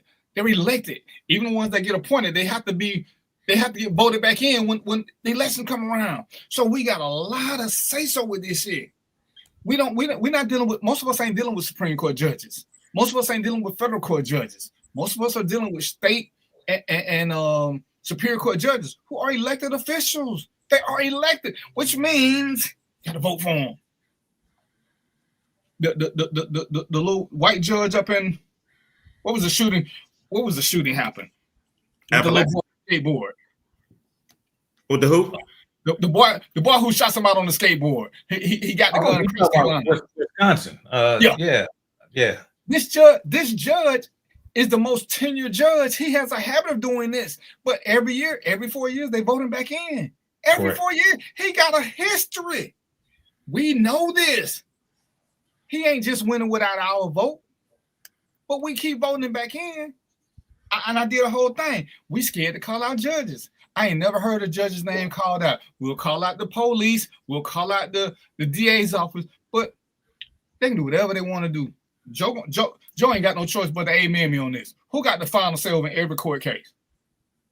Who can disregard the jury's who can disregard what the jury say? Judge. The judge, an elected official. The judge can say the jury got this wrong. I'm not letting him go free. And ain't nothing nobody can do. Yep. Nothing. He's an elected official. But you're going to complain about the police. Joe ain't elected. DVP wasn't elected. But that judge who said, the jury saying, oh, Mark should get 6 months. The judge be like, nah, he needs 6 years. And he going to run again in 4 years and we're going to elect him. Because we won't say his name. We won't ever call. I ain't never seen nobody saying, get this judge out of office. I ain't never seen nobody bring up all the bad convictions that this judge had. Because we scared of judges. We scared of them. We not calling their name for nothing and nobody. You know what?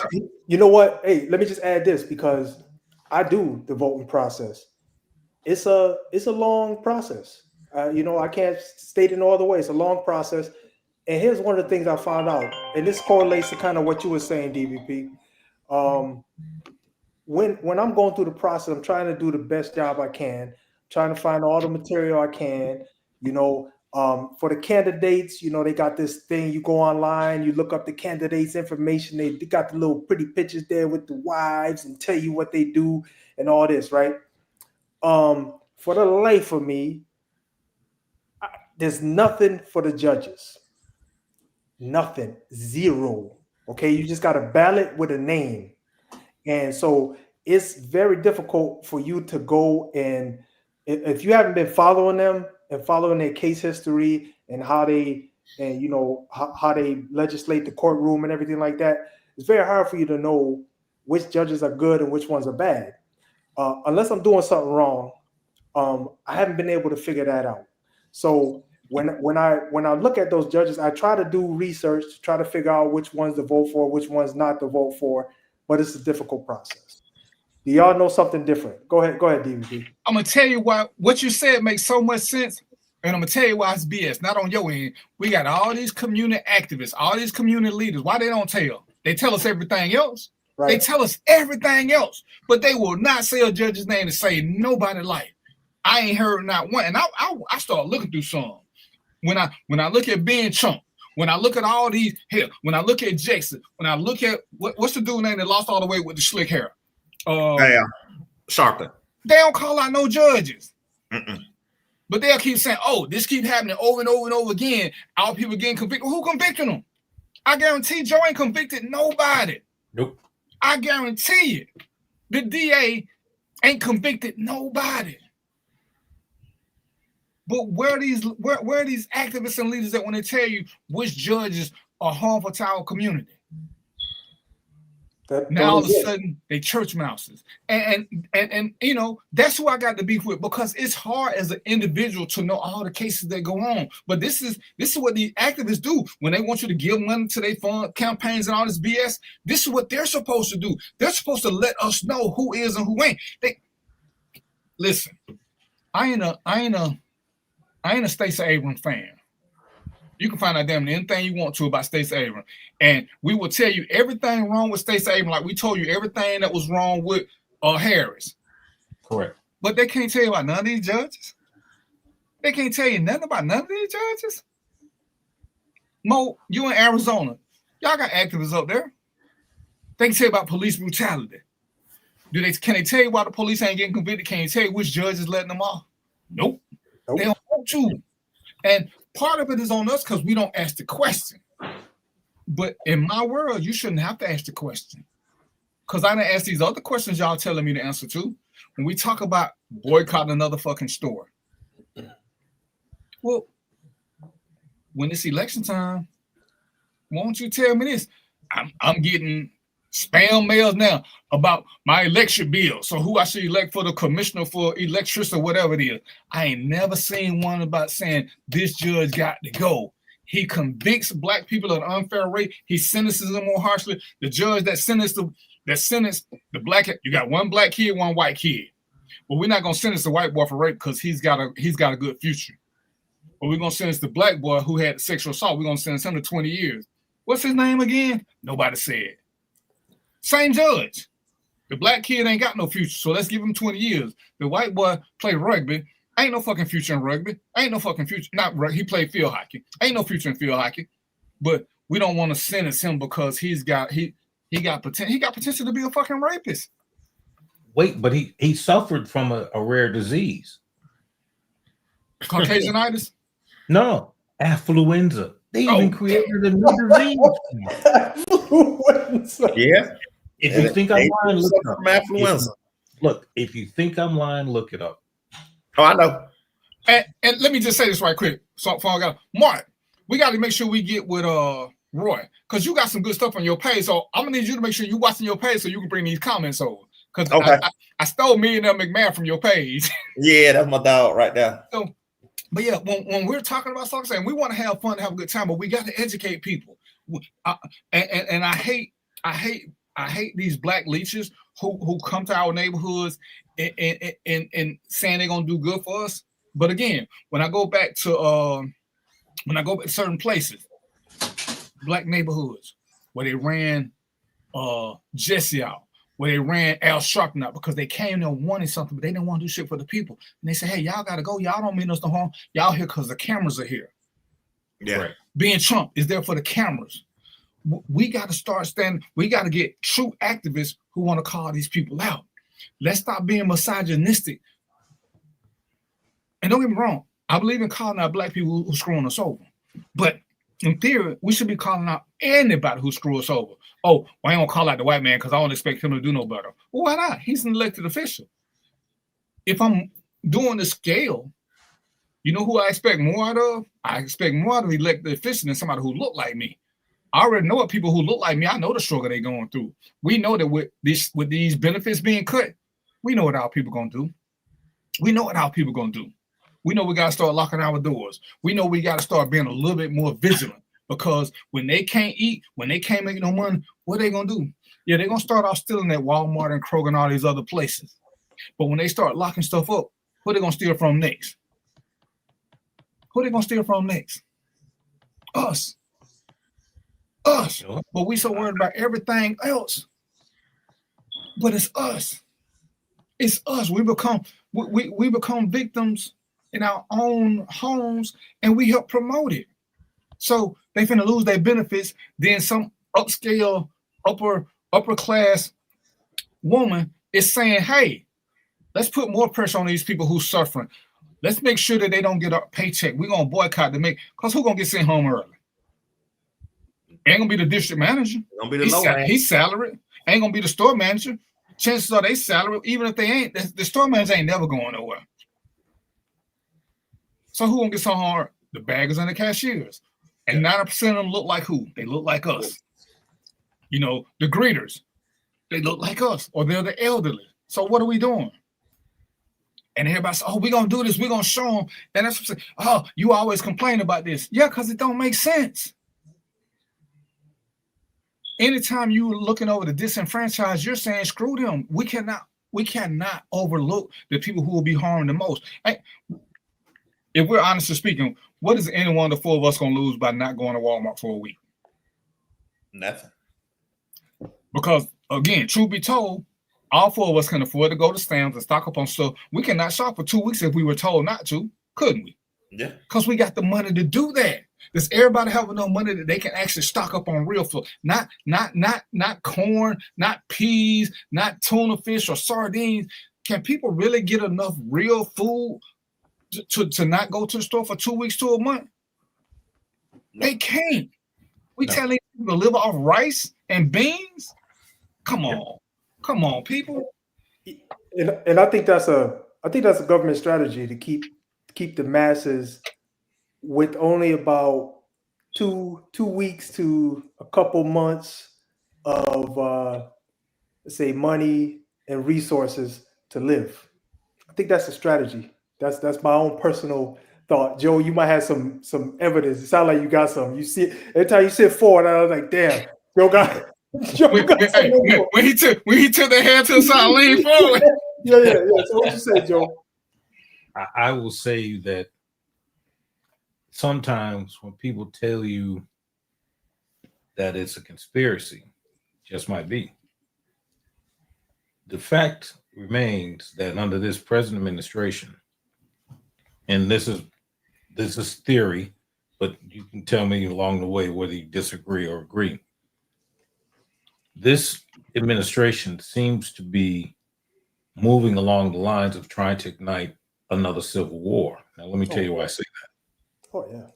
As crazy as that sounds, under this thing that and I say his Supreme Court because none of these guys, well, the majority of them should not be there, but that's another story.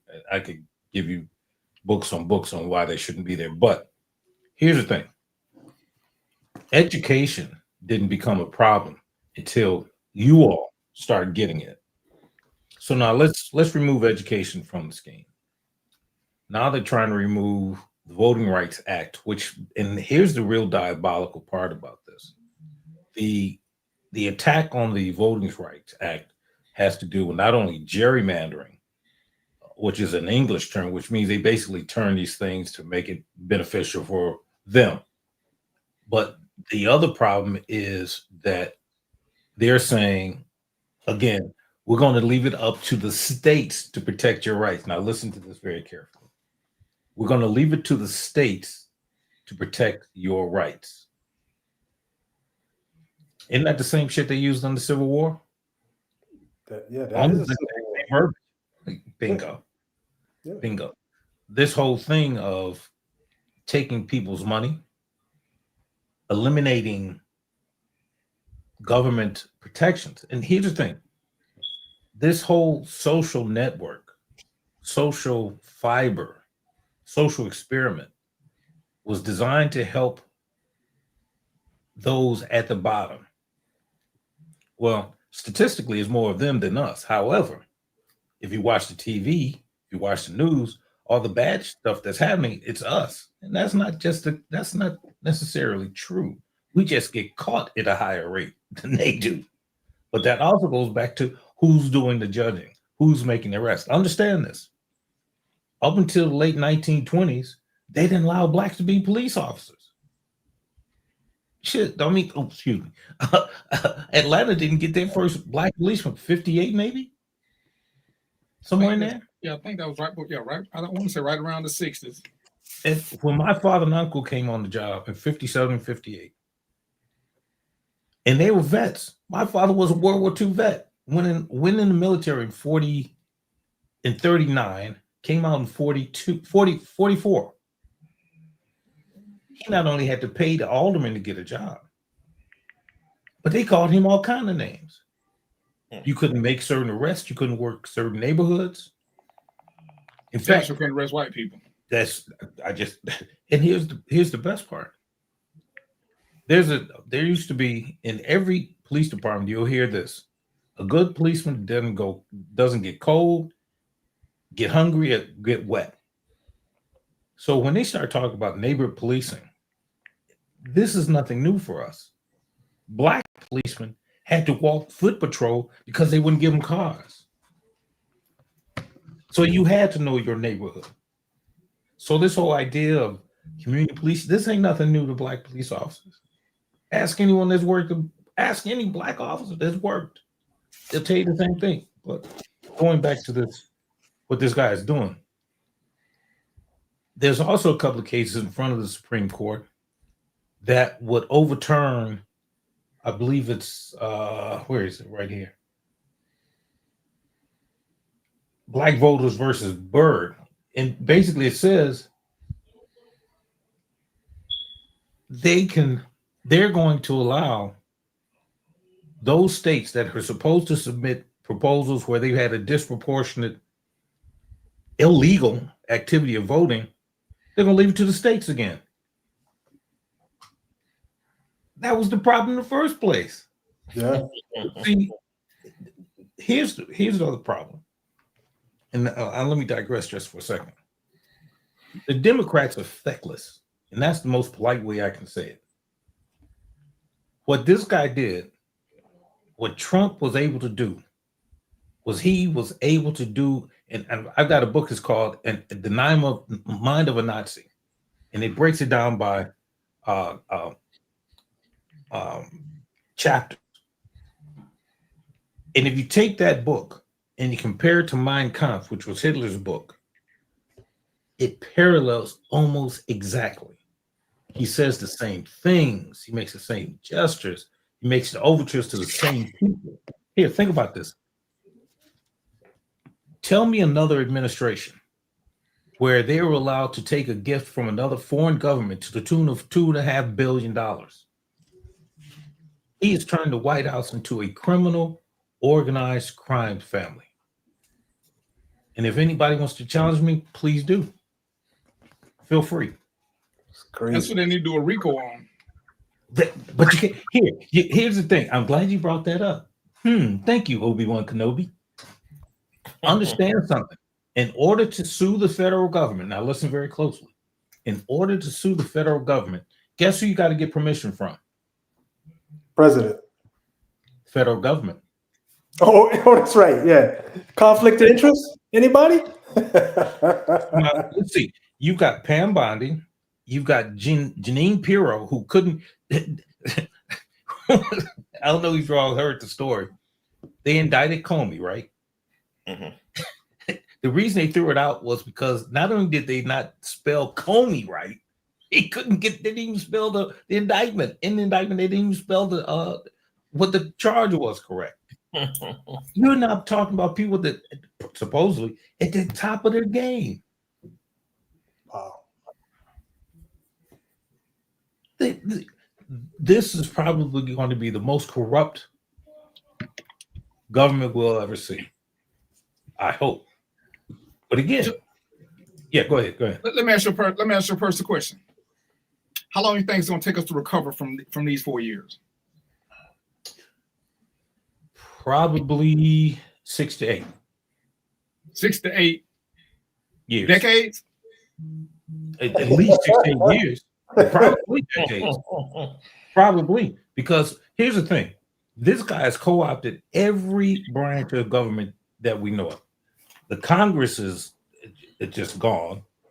The Supreme Court, he has set these guys in such a motion. I've never seen anywhere where this guy just goes straight to Supreme Court. There used to be a process to getting to the Supreme Court. Now he just goes right to the Supreme Court. Can you imagine if these other presidents had the ability to do the same thing? Could you imagine what Nixon could have done? And again, ladies and gentlemen, this is why voting at a local level is so effing important. It's so important. And we keep saying we don't have this, we don't have that. Well, once they take it from you, then you can legally say it. But right now, we vote not because we want not. So every time I hear saying we want something and you ask them about the vote, oh, my vote don't count. Well, if you believe that, then quit wanting shit. Just accept whatever you get. Yeah. Whatever you get. Yeah. Let me throw this out there. One of the hardest hit areas are the farmers, right? Mm-hmm. Now, I got to send you this clip of this black farmer, and he's going off, and he's all right. One of the things he said was, oh, so now you all are crying about these handouts and giveaways. When you were giving it to everybody else, you were against it. But he said, now let me think about this. Here you are, you're now getting paid not to raise something. You get a subsidy for the thing that you raise. And now you want foreign workers. You just voted against all that. When Joe Biden, under his farm bill, they were going to recover. Remember, under the last Trump administration, soybeans went under. Understand this also.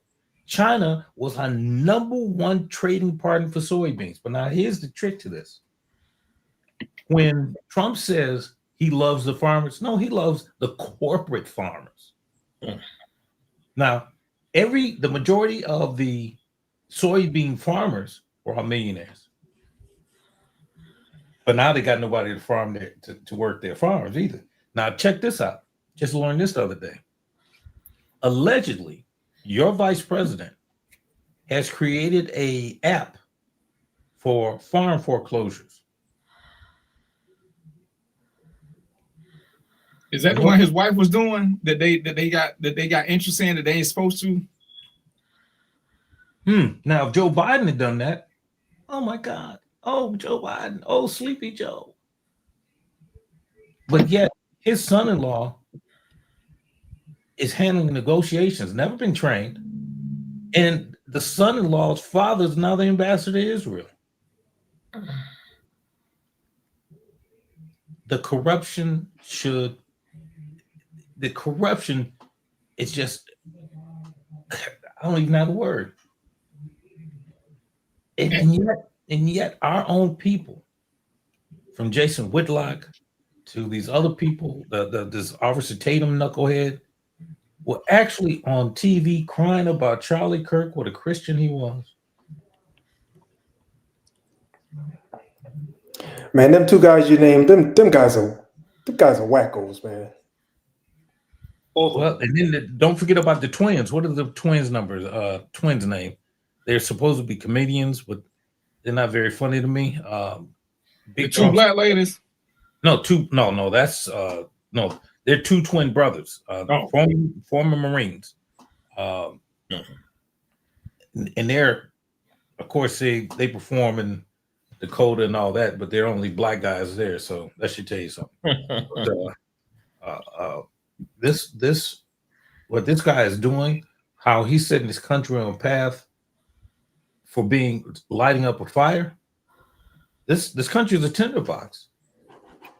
And there's no question in my mind that he has stretched the limits of presidential power beyond what it should be done.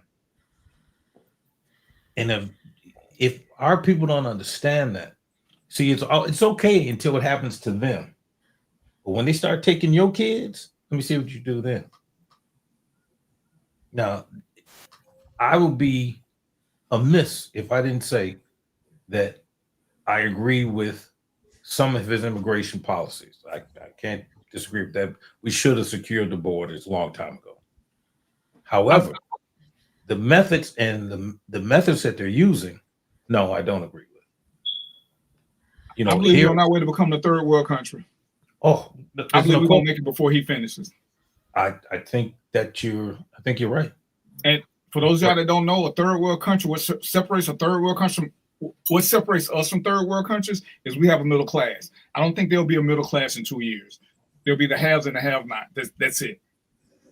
Because right now, those who have are getting more, those who don't are getting less. Every single day, this is happening more and more and more. And, you know, I hear when we talk about the Civil War, and I'm not there yet, I think what he's doing is he's putting us in a war of attrition because we're going to start attacking each other. We're not going to attack them because they're going to be blocked off. It's going to be brother against brother. Isn't that what the Civil War was? Yeah. So that's the middle class. That's exactly what the war was. Yeah. Civil War was a war of attrition. Okay. No, I was going to say, because if the middle class goes away, that's going to be a civil war. It's going to be poor people and rich people. That's it. Well, millionaire, we do have an active middle class, but I think, like I said, he's splitting the middle class in half. They either gonna rise up or they gonna shrink down because they finna be gone. You either gonna make $1 million or you gonna make 6,000. That's the way he's setting everything up now. You either gonna be a millionaire or 6,000 there, and you know, and that's why it's crazy when I hear so many people talking about they leaving. Well, if you got no skills, where you going to do something? Because understand, and people don't understand this because most people ain't never traveled. Americans by far are the laziest group of people on the planet. They don't go other places and thrive with the work mentality that we have because we don't work. There's nowhere else you can go. That's why some places don't even want Americans working because you fuck up everything. Because we just it's not what we do. So when people keep talking, oh, we going here, ladies and gentlemen, I dare y'all. I double dog dare y'all to take y'all ass to Africa and try to work with this work mentality y'all got now. Correct. It ain't happening. And we don't do enough research. We just like to yell out stuff. Oh, I'm leaving. And go where? Because I find it hard to believe that you can't leave the state, but you can leave the country. That passport costs $300. You struggling from week to week. So where you finna get $300 for a passport? We keep saying a lot of things, but we're not making no real world plans. We're not educating ourselves on this or that. And you know, as much as I want to blame the administration, a lot of this we did ourselves. With the advent of smartphones, and I ain't even gonna put us in there, but other shows that can educate us, they tricked us into watching dumbass reality shows. I'm a fan of reality shows. Watch a court show. That's a reality show. These other dumbass shows about nothing about foolishness, we all listen to them. We can tell you everything. We can tell you what Snoop said. We can tell you this. But when it comes to education, you know, this is first show, and it's my fault. We didn't do a whole lot of talking about money. But part of what we're going to do more and more is we're going to keep having uncomfortable conversations until they become the norm. But we as a group don't like having uncomfortable conversations because uncomfortable conversations means we have to do something. You know, we don't want to have to do something. We rather other people do stuff for us. And then you know what that allows us to do? It allows us to complain about how they're treating us. But I guarantee you that 100% of the people who watch this show on social media, wherever, all make the same statement about they being grown. I'm grown. Well, do some grown shit then. Or just stick with the fact that you're old because you keep having birthdays. You're not grown if you're not taking responsibility and planning something out. Like I said, and I use Mo. I wasn't a stock guy. Mo kept saying stuff and I kept putting it off to the side because Mo was requiring me to do research. I didn't want to do research. I wanted Mo to tell me what stock to buy. But so if Mo tell me to buy a stock and it don't do good, I'm like, Mo, the stock you told me to do ain't do good. I didn't want to do that because I'm grown. Mo gave me some basics. I started looking at shit. Okay, I'm gonna do this one. Mo suggested a couple, and he didn't. I tell you that, but he didn't even suggest. He told which ones he invested in. So I looked at them. One on my like, one on my didn't. So the one I didn't, guess what? I didn't invest in that one. That's his. But the one I did. It's making money. But I can't blame Mo for nothing other than educating me. Joe done told me some books to read. Some I read, some I haven't. But I'm learning stuff. I can't blame Joe. Joe's a great resource. I do get him on here to explain some stuff, to give us knowledge. Mark is a great resource. Mark is our Mark right now is our foot soldier. He'll look crazy, but he out there giving us stuff because we need to know all the different aspects because we can't see everything, and we give each other different views so we can make informed decisions. But we're not doing it because somebody told us to. We're doing it because somebody made a suggestion and it sounded good. We did some research and got into it. Y'all got to start doing the same thing, ladies and gentlemen. We can't keep sitting back claiming we victims. What are we? We victim of arrogance. Yeah. I ain't feel like doing this. Well, I don't want to vote because my vote don't count. Well, I don't want to do this because of that. I don't want to do this because of that. And I'm saying this because we all black men right now on the show. These women, they always tricking us. No, they ain't tricking us. Dude, you heard what you wanted to hear. You saw what you wanted to say. You saw a big button to smile, and you say, hey, that's what I want, a big button smile. I don't care if she's stupid. I don't care if she's a gold digger. At some point, we got to take responsibility for our decisions. Joe been married since before slavery. That means he made a good decision. Or as a little joke say, you know, as long as his wife feed him 3 times a day because he's a prisoner, however it is, Joe smiling, he got Darth Vader in the background, he ain't leading a bad life. So if he in prison, at least she let him get a toy or two. But these are his decisions. He can't, and Galactus, so you can't go wrong with Galactus. Because all he needs is a Borg ship. Then, you know, I'm going to his house and start breaking in and get some shit. But we got to be responsible for our own decisions. In this world of, like I say, smartphones, free this, man, when me and Joe was growing up, if it wasn't an Encyclopedia Britannica, we didn't know that shit. You ain't got to go through all that. You ain't got to read. I don't know nothing about Encyclopedia Britannica. But by the time he came up, yeah, they didn't even have rotary phones. Man, I had an encyclopedia at my house. They stole it from one of us, Mark. So. Yeah, but Mark, you only had one book. So but hey, Joe, was your encyclopedias on the stone tablets? Yes, they were. Yes, they were. And your little crooked butt came over and stole them. So I'm like, come on, man. Dang. Every time we get to a point where we almost doing good, you know what I'm saying? But ladies and gentlemen, especially gentlemen, this is what we got to do better, for real. You got 4 intelligent brothers right here. We ain't the most intelligent brothers on the street. And if I'm being fair, Joe ain't met none of us. Mo ain't met none of us. Me and Mark know each other. You know, but we can call each other. Mark done called me a few times to get some information.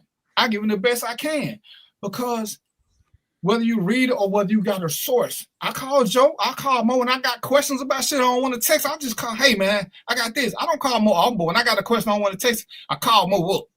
I call Joe out, hey Joe, what's this? Me and Joe disagree. I ain't gonna say we disagree. We don't agree on a lot of things, but it's educational because we know why. And he got his reasons, I got my reason. And I guarantee you, most stuff we don't agree on, we still understand each other's reason. We just see another fine line. But it's the exchange of information because there's no reason to be ignorant now other than it's what you choose.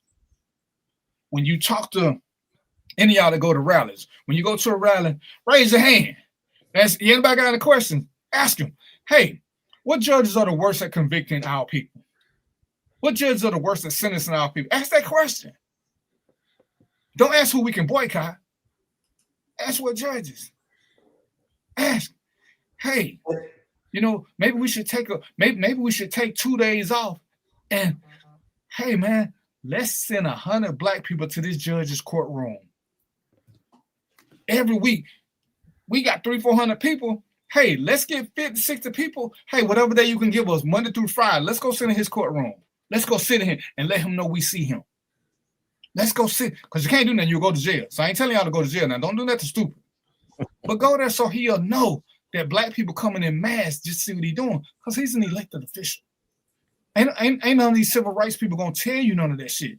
They ain't gonna say, hey, we need to go sit in Judge McGrath's courtroom because this dude is he killing us. But they'll tell you what Fonda Willis ain't good at, but Fonda Willis ain't convicting nobody. She ain't convicting a soul. Never has, never will.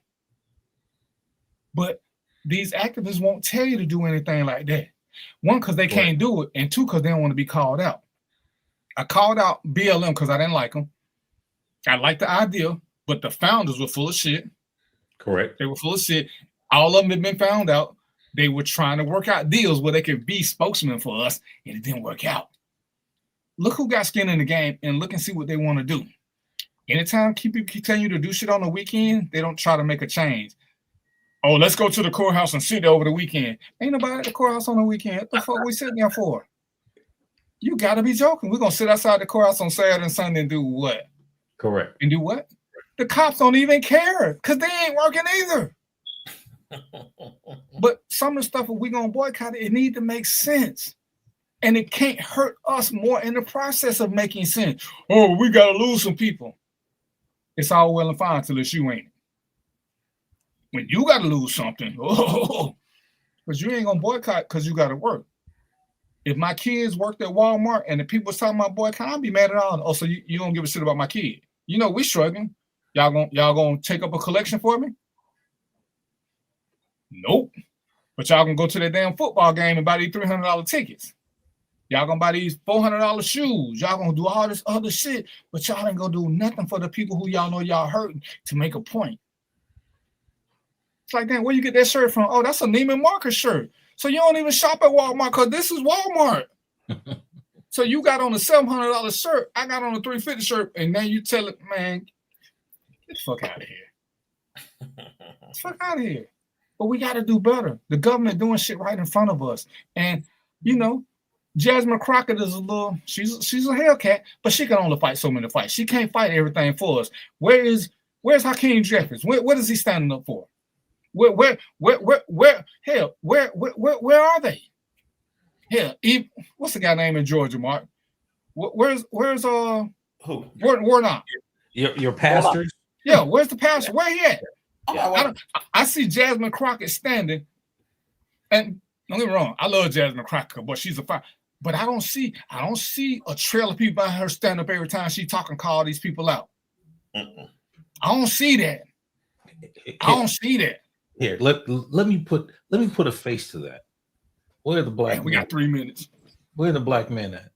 That's what you want to say. And that's where I'm at. Where are you at? You got a lot of nerve from Jesse to Al Not So Sharpton, Ben Frump, as you call him.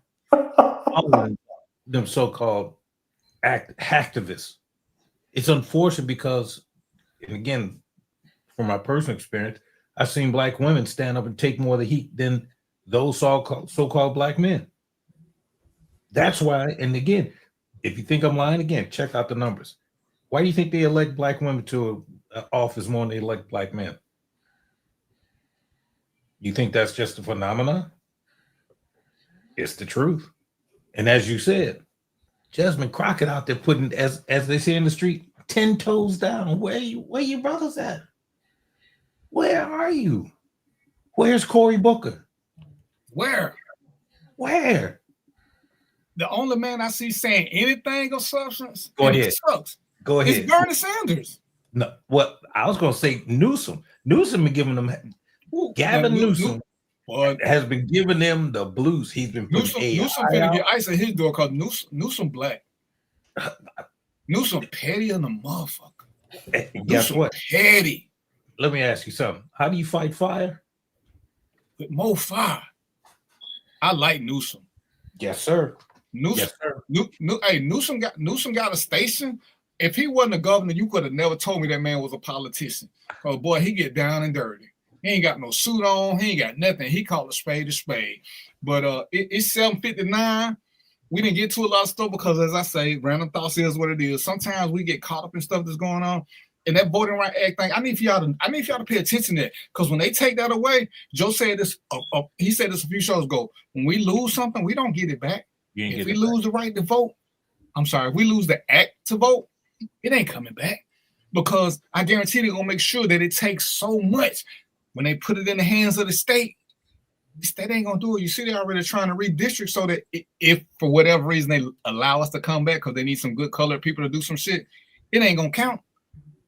For every 3 black voters, they're gonna make sure they're in a district with 100 white voters. Correct. That's what's gonna happen. So we're gonna end on that note. Mark, what you got in the closing, sir? Hey man, you did say some good things. I think we do need to figure out who these judges are because, like I say, they just on the ballot, no picture, no background, no nothing. So that is something we need to follow up on because it is the judges that's doing the conviction and giving out the time. So definitely need to do that. I think y'all all need to reconsider this blackout we're gonna do next week. I'm gonna wear black pants and a black shirt on Halloween, but that's not how yeah, coming out as Kevin Hart. I'll see y'all next week.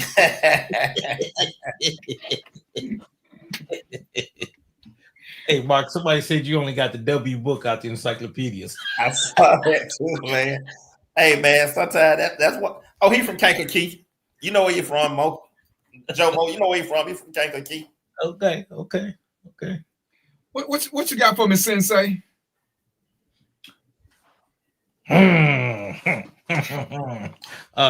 Listen, again, I can't say it enough or shout it to the high heavens. Please vote. Please vote. And when you vote, register somebody else. See, when Malcolm X said battle of the bullet, he wasn't kidding. Now, you either going to keep, as they say, F around and find out, we're about to. Because if they start with one group, that's a slippery slope. I'm done, brother. What you got, Mo? Just gonna say, yeah. So, people, we're not here for the fun. We have fun on the show, but we're not here for the fun. We're here to try to do some good in our community. So, join the show, ask some questions, get some things resolved. Teach us. Y'all got information. We listen, man. We're not the kind of people that, if you're talking goofy, we're gonna tell you. But if you got some good information, teach us, man. And it goes both ways. So come on, come on the show. Let's have some dialogue. Ladies and gentlemen, if you got questions, if y'all know these format, inbox the show. We're gonna keep having uncomfortable conversations until they become the norm, until we become better. And one day at a time, one item at a time. But our items don't have to be aligned. Whatever it is you're gonna fight for, put it to the top. We can attack from different. I want y'all to understand this. We can attack from different areas. All of us can attack as long as the aim is to get to the top. The more leaders that we have bringing people to something, the easier it becomes. And I need for y'all to understand this and let this be what we do. All right. So this has been Random Thoughts with DVP. I want to thank my co-host. Y'all actually did pretty good today. I didn't get no messages from Mark, so maybe he hitting me with the president. But we're gonna come up with some stuff. Again, we're gonna do some stuff on leadership and how to overcome obstacles. We're gonna do the holiday season coming up, so we're gonna do some shows on depression because I need for y'all to start recognizing signs of depression in people because it's always worse during the holiday season. I got somebody to come and tell y'all again about insurance. I'm still seeing too many GoFundMe shits. It's the crazy shit going. It's the crazy shit going, ladies and gentlemen. You can insure your child for next to nothing when they're born because they can become a rider. Stop thinking you got to get $1 million insurance policy. 10,000 would get most of what y'all done, and it's next to nothing. You can get a $20,000 for as much as it costs to do Netflix and chill. Let your conscience be your guide. But until next week, I'm almost through my Gatorade because I was drinking healthy. Until next week, y'all know what it is, right? Peace, popcorn, and chicken grease, and we out. Soul Train.